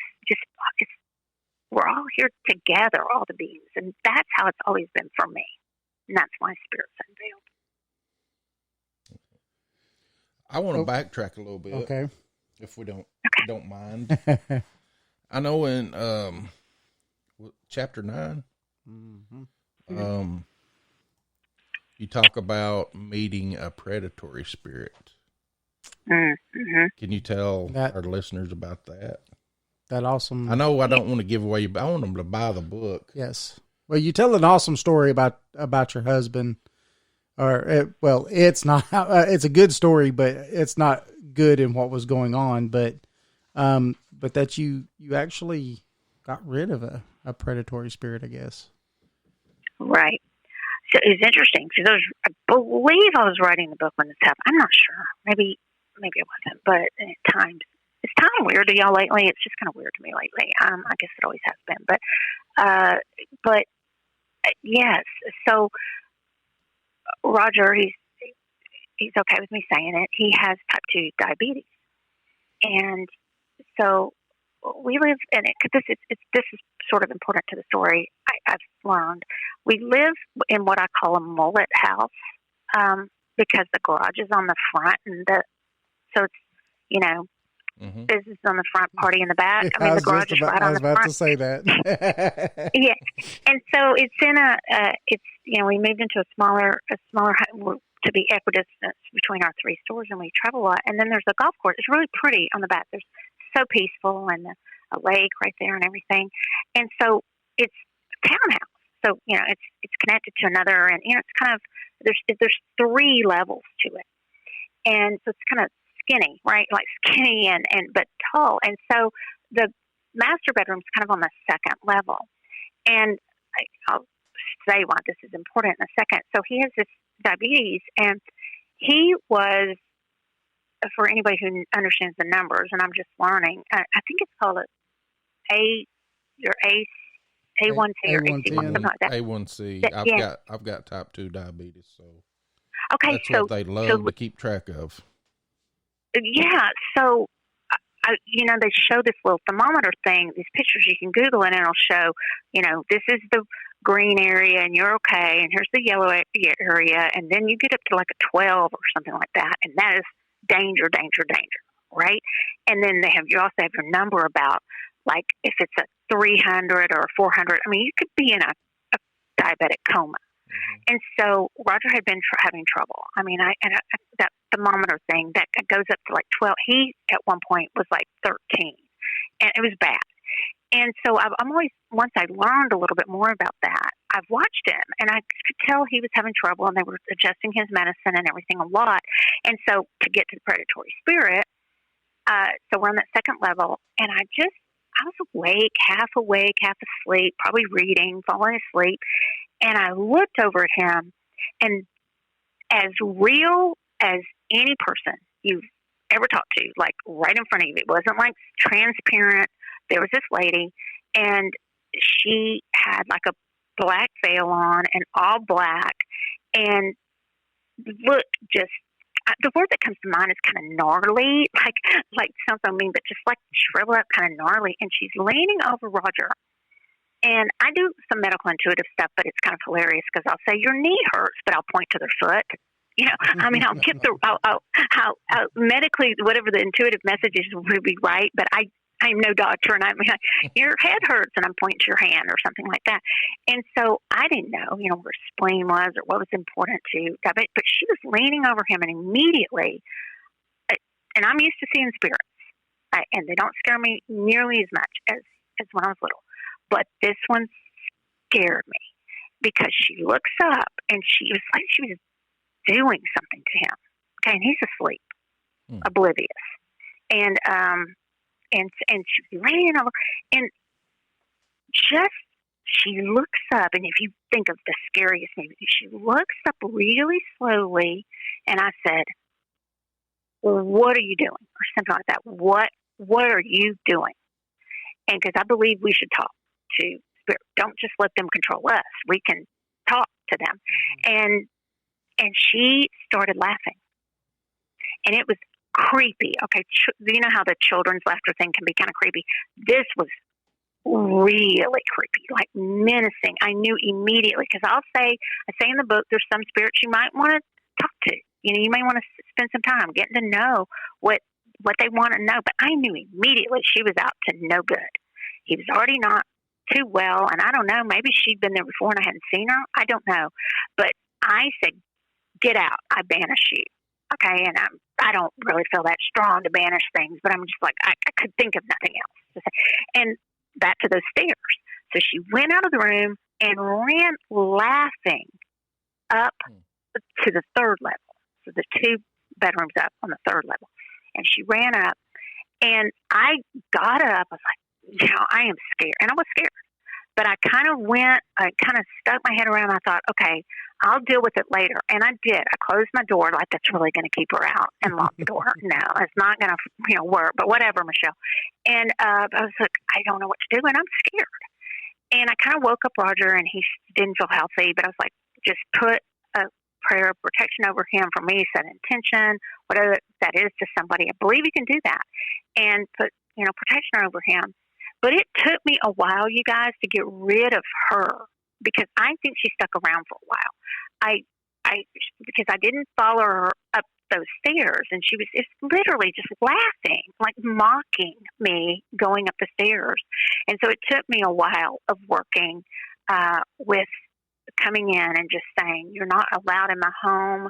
And I didn't really, I can't remember if I've seen her kind of like in dreams and stuff, but I can't really remember if I saw her like in full physical form like that again. But I do believe, I think she is finally gone, but it's the one I most struggle with. And I know for a fact that she intended him harm. I just know it in my gut. That's the feeling. And I was so afraid of her. I was like, you really need to go to the doctor to see. And he doesn't listen to me on that. He'll go to the doctor when he wants to. I was like, I don't know what she did, but she was going to do something. And the reason I kind of drag that story out is I want people to know that even if it sounds unreal to you, or like, I don't even believe that, I can tell you there are, I don't mean to scare people, but there are, I think it was a lesson for me to say, look, Michelle, you've seen spirits, but that doesn't mean that you can handle all of them. Yes, you are a powerful being, and we all are, and we have that. We should believe in our ability to deal with things, but it was scary to me. And I'll have some hosts, people that are talking, they're like, well, we don't want to scare our listeners. I don't think that's fair. I think you need to know that some things are scary. Some things are not, you don't want to tangle with them. You don't want to deal with them, and they're not healthy for you. And so those are areas that you don't really want to invite that kind of thing into your life. And I don't think we invited it, but you certainly don't want to invite that into your life. And so that, I think that's something really important to know. And it's not to scare people, listen, it's to say, there's scary stuff out there. I mean, let's not be naive. There is. And there are in humans, and there are in different types of spirits. It's not always just a Pollyanna world that we live in. So that was the experience of that. And it was a tough one, because I really want to think that I can control everything, and I'm not scared of any of those spirits. And I think the lesson for me was just so that I can tell people, maybe you need to be a little bit frightened sometimes and set your boundaries and really not let certain things into your, what I call your cosmic dance of life, they maybe shouldn't be involved. And did I invite that into to him? And, I don't know. I haven't even gotten that far. I just know that it took me a while to get rid of that. And he's pretty grounded. He's the kind that kind of like, I'm that more fairy energy that we talked about. And he's the kind that, like, the TVs, I don't think they go like static anymore, like that black and white stuff. But we stream things and stuff like that on our TVs. But we had one time where the TV went like that. It was just, he left to go somewhere, and I could feel just it didn't feel good in my room. I was getting, like I said, I don't get as scared as much, and it's like when I was young, because I've seen a lot, but I was like, what's going on? And the minute he walked back into the house, that TV just went totally back to normal, because he just has that kind of more grounded beingness to him.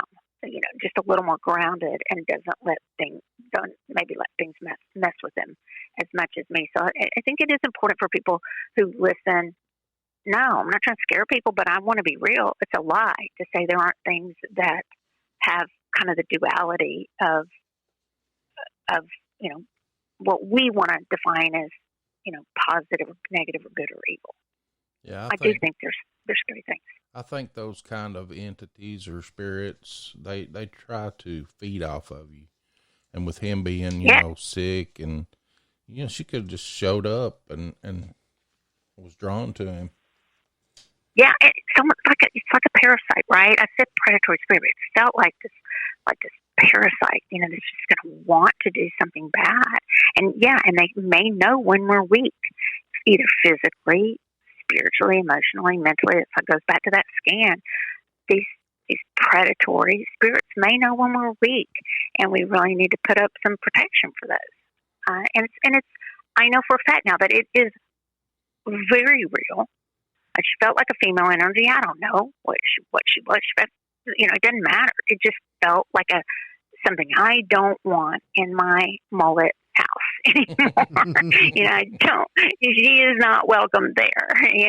So, and it's very important to know that we don't invite those things in. Where people kind of come into the store sometime or come into my class, and I can know really quickly. I'm not judging it.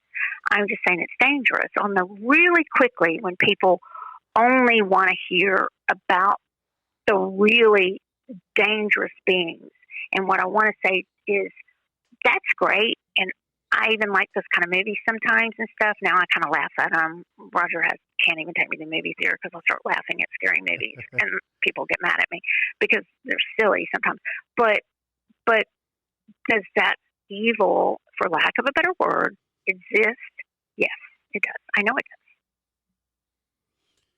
In that same chapter 9, you talk about demons, but you said that a predatory spirit is more insidious. Now, do you think that most people talk about demons and stuff because that's what's really prevalent on TV and on movies and things like that?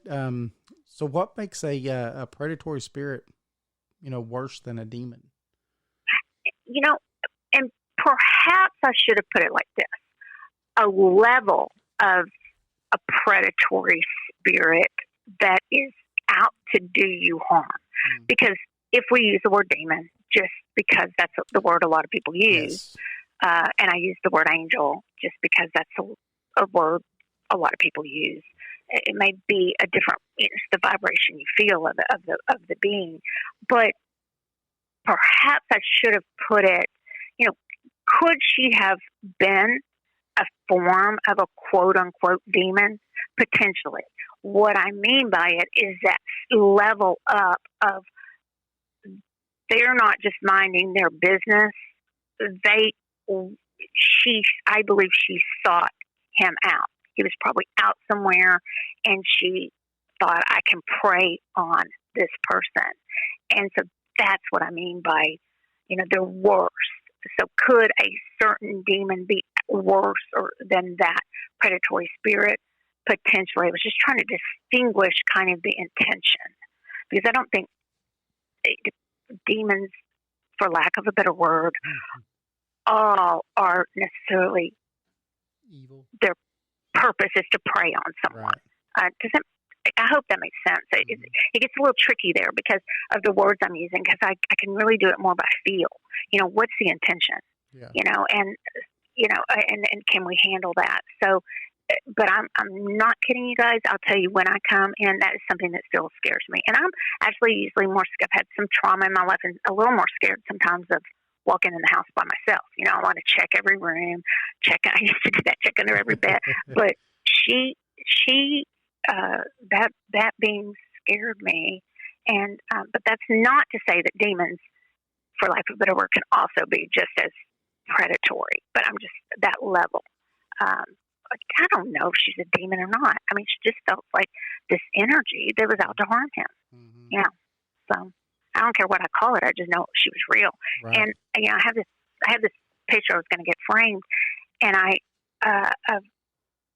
believe, I don't know where it came from, maybe Venezuela or something. And it's really cool. But it looks like her. And I've not gotten it framed. I haven't done anything because I'm just not going to invite that presence back into my life. into his for sure. And of course, he slept through it. And so when I'm saying, hey, we need to clear, and he's very good at, clearing homes and doing that. But, it was me who really experienced being frightened of her and what she might do. Right. Well, we've got about 10 minutes left. 2 hours went by just way too fast. It did. Blinked our What a eyes. mercy. Can't believe it. I want to hit on one more thing you mentioned in your book. Okay.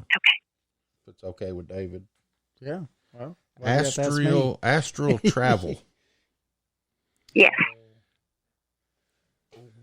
Is that like an OBE, maybe? It is. So, the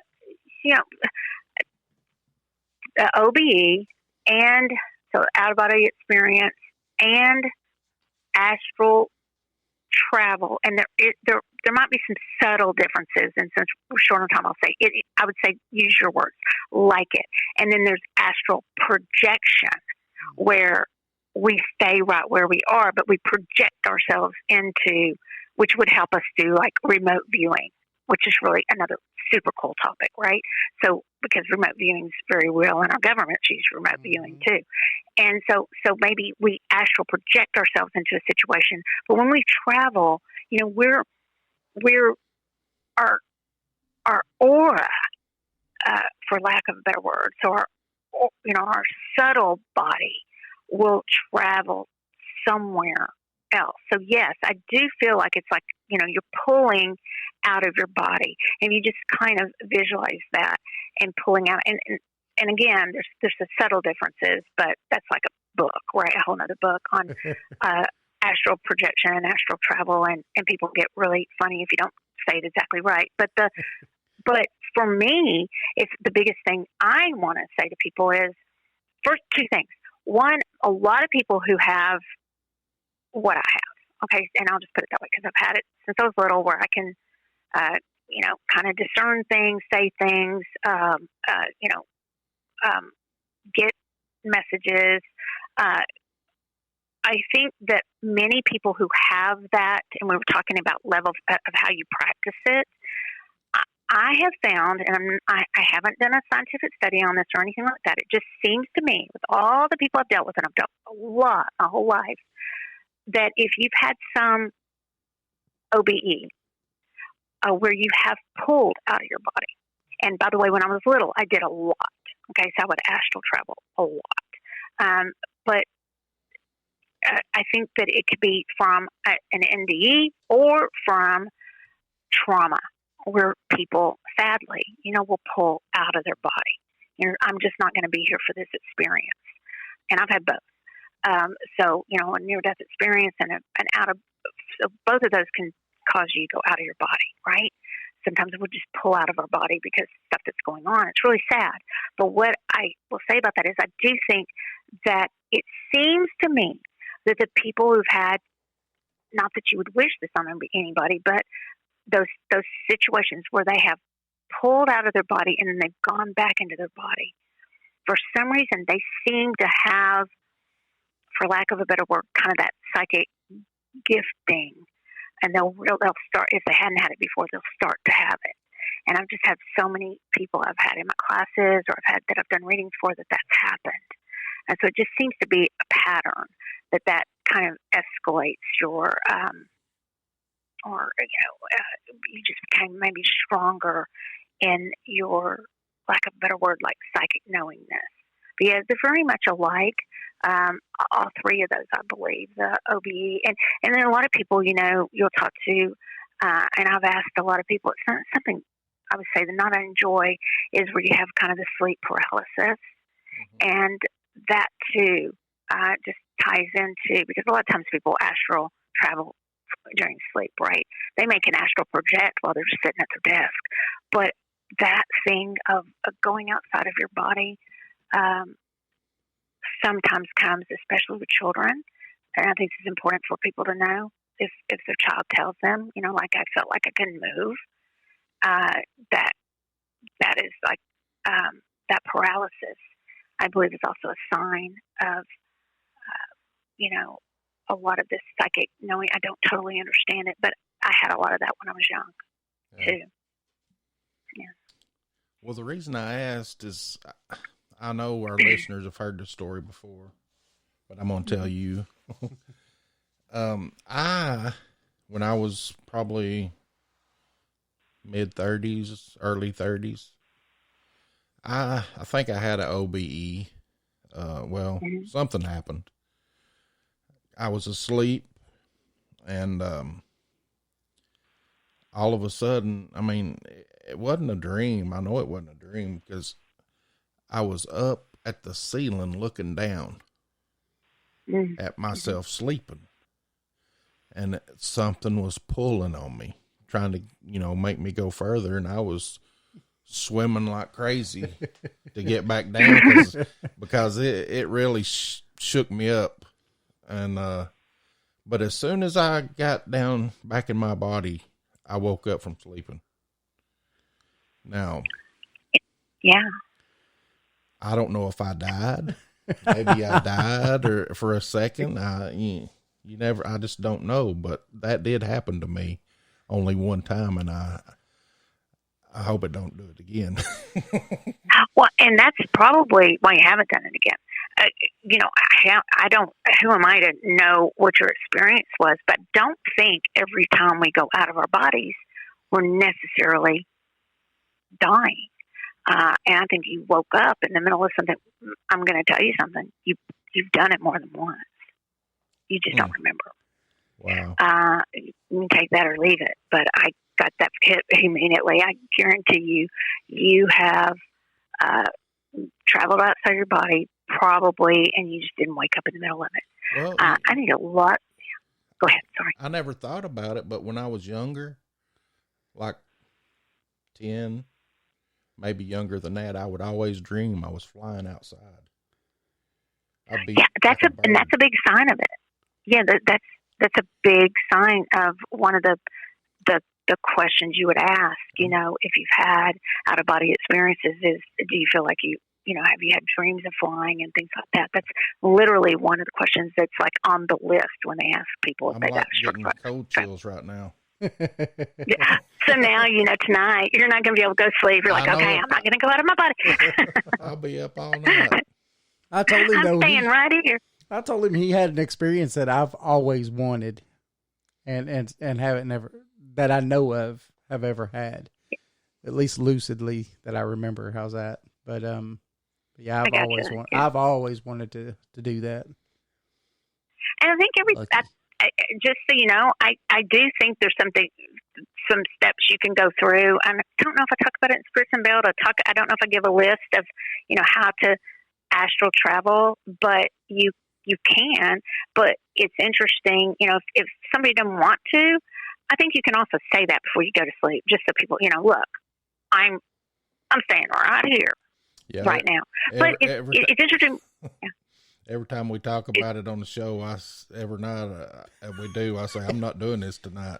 I'd say that before you go to bed because I'm telling you, you've done it more than you remember. I'm sorry to tell you, but I yeah. Oh. In the chat room, South Osband says that he's done it before. Yep. Yeah. And I just don't think everybody remembers. Well, say one quick thing on that. One thing I do disagree with that a lot of people say. They're like, well, you have to make sure you tether yourself because in the astral realms, really bad things can happen. And remember, I told y'all that in the book, Spirits Unveiled, kind of talk about a realm is just where you live. Well, that's the definition of a realm. And so a lot of people will put a lot of fear with astral travel. And they'll be like, you don't want to get stuck in astral realm and it's scary and you might not come back. Yeah, something can possess you. That part of the book was really fascinating too. Yes. Well, one of the things that I like to tell people, I don't know time's up, but I love to tell you one area that you, if you don't want to do that, make sure if you ever are put under, like the anesthesia. Mm-hmm. I always, I like crystals. So stores have a lot more than just crystals, but I love crystals, and I'll, even if they don't let me take it into, they don't let you have stuff on you, I will have like a black tourmaline or something, because when you are put under, I don't want to end on this because it's scary, but you are a little susceptible to things because you don't really have control. So I believe when people are put under, that's one of the biggest times they really need to set some intentions and do some protection, before they go under, because that's when things actually, I know this from experience, they can, from not just me, from talking to other people, that's when things can attach to you because you really, don't have any control over that at that time. So you just want to be careful and kind of do a clearing after you have surgery and you've been put under. I hate to end on that, but that is good to something know. No, that was actually one of the questions I was wanting to ask tonight, was about that, was because you talk in the book that during that time that you're put under like that you're more vulnerable to a psychic attack than any other time, and so that was one of the questions that I was wanting to ask. So you actually intuitively answered it without. I read your mind. You did. Yeah, but I love talking to you guys. I mean, seriously, and I appreciate you being open to it. I really want to say that not everybody has to experience things in the same way. Right. And we don't. I think sometimes we experience things in the way that maybe our culture has led us, our environment has, put in it, and that doesn't make one person right and one person wrong. It's just that's the experience, that the parameters of which within we kind of can handle the experience. I think even your spirit guides, when they come to you, some people may just see them as balls of energy, but while somebody else really needs to see them like, John Wayne's my spirit guide, because that's what I can, relate to. That he, would be nice and comfortable, but also very strong and protective. So I think that's something just to always remember, and for everyone listening, that if you perceive things in a completely different way, it doesn't mean you're wrong. It's just your lens of experience and how you filter that. And I do think that's how energy will reveal itself to you sometimes, is what you're ready to handle. Yeah, that makes a lot of sense. Hey, Michelle, before we close the show, you want to give out, all your information and where they can find everything? And absolutely. Yeah, thank you. Awesome book. Thank you. So, Spirits Unveiled and my first book, The Magic of Connection, are available really Amazon, but all, online is, Target, Barnes & Noble, all those places. But if your local bookstore has it, I'm big on supporting your local bookstores if they do. But MichelleWelch.com is a great place, just an easy, it's 2 L's. I don't know if your wife is 2 L's, but yep. 2 L's in Michelle. And MichelleWelch.com. And then my stores are called Soultopia, and you can also you can connect to that through the Michelle Welch. But I also do intuitive readings. I have classes. I do coaching when I have time for that. My waiting list is kind of long on that. So if somebody wants to get on that, just contact us, and we'll schedule you to get in on that. But that's really MichelleWelch.com is the easiest way. Awesome. Yeah, it's great. Yes, thank you, and thank you for sending us the PDF version of your book and stuff for us to be able to read. And it was awesome. It was a good book. Thank you for reading it. I mean, I really, really do appreciate it. No, seriously, it's like taking the time to do that. It really, I think it's like, I really appreciate that as as someone who, when you go on shows and somebody's actually read your book, it means a lot to me. Thank you. You're welcome. Yeah, hopefully we can get you back on the show. Yes. Sometime in the future. I would love to, and I recommend your show to everyone. I've really enjoyed, like I said, it was just like all day today, and in fact, I was walking in somewhere, and I was like, what is playing in my purse? Like, there's somebody talking. Because I'm my phone. And I hadn't totally, I don't know how, when I get in my car, you know, it all connects or doesn't connect, and half the time it doesn't work. And I was like, who is talking in my purse? You know, and I thought, oh, gosh, I mean, this is really weird. Nobody's going to believe that. It was you guys. We were the ghosts in your purse. Yeah, the ghost of the purse. I mean, that'd be a great podcast, right? That's it. That's awesome. But it was. It was like, oh, my gosh. That's them two hillbillies from Tennessee. That's it. No, y'all are good people, and you need to meet my husband because, yeah, Tennessee, born and raised. I was born, you know what? Now I think his relatives are in Iuka, Mississippi. Okay. But in fact, one of the stories in the book about the lady who lost her daughter, she and her brother, which is Roger's cousin, committed suicide or died by suicide. Her daughter that's in the book. It's sad, but all of those. I think they live in Mississippi / and Alabama now, is where Roger said. So yeah, but hey, I love talking to you guys, and even if you're talking to me from my purse. Well, we thank you very much. We thank you for letting us haunt your purse and for taking the time out. The haunted purse. That's it. That's awesome. Paranormal 411 Haunted Purse Series. That's it. Just press play and put us in your purse. Exactly.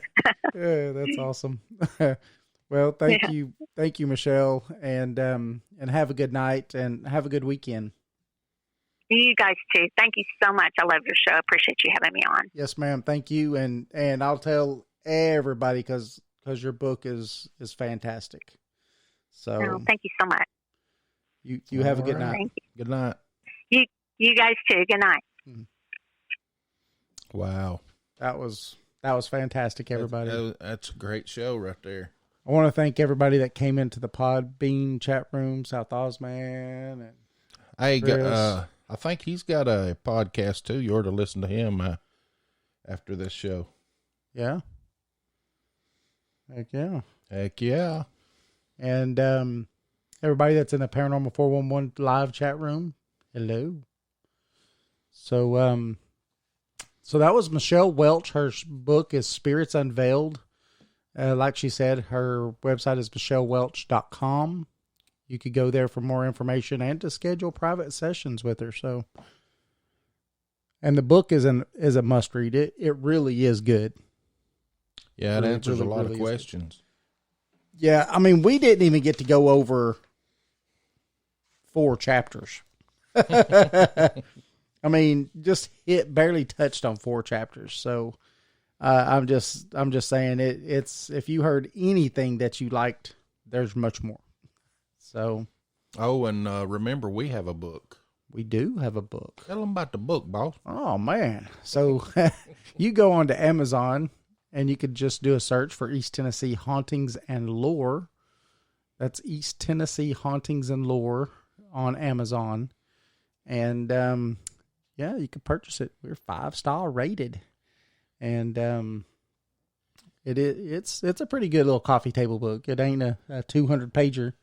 David calls it a coffee table book, and I call it a bathroom book. Wherever you do your reading.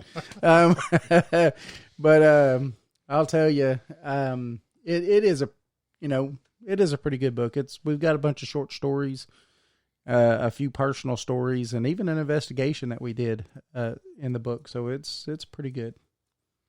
Oh, and next week we are going to have Christopher Macklin back on. Oh man!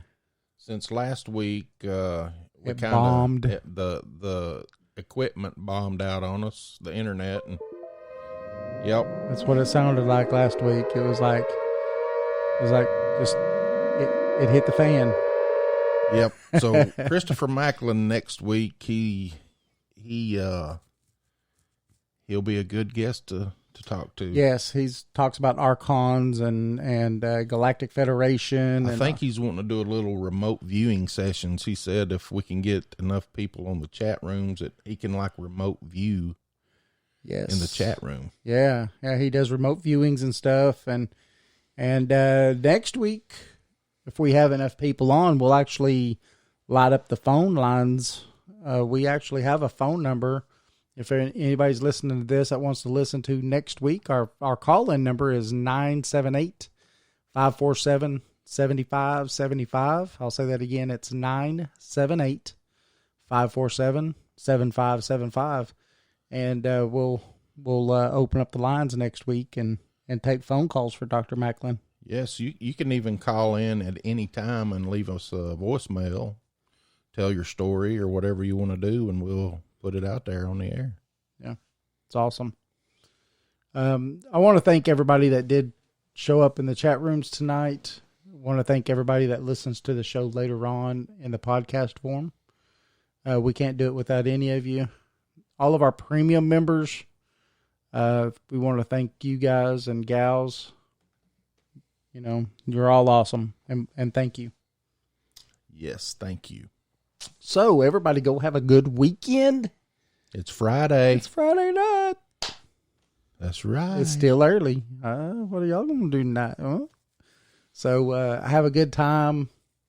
And I know Jason will. Thank you, South Oz, man. And, everybody have a good night. Have a good weekend. And hope to see you on the show next Friday night at 8 p.m. Eastern Standard Time. Right, yep. Jason? We'll talk to Dr. Macklin. And this time, people will be able to hear us. So, I want to thank everybody and have a good night. And we'll talk to you next week.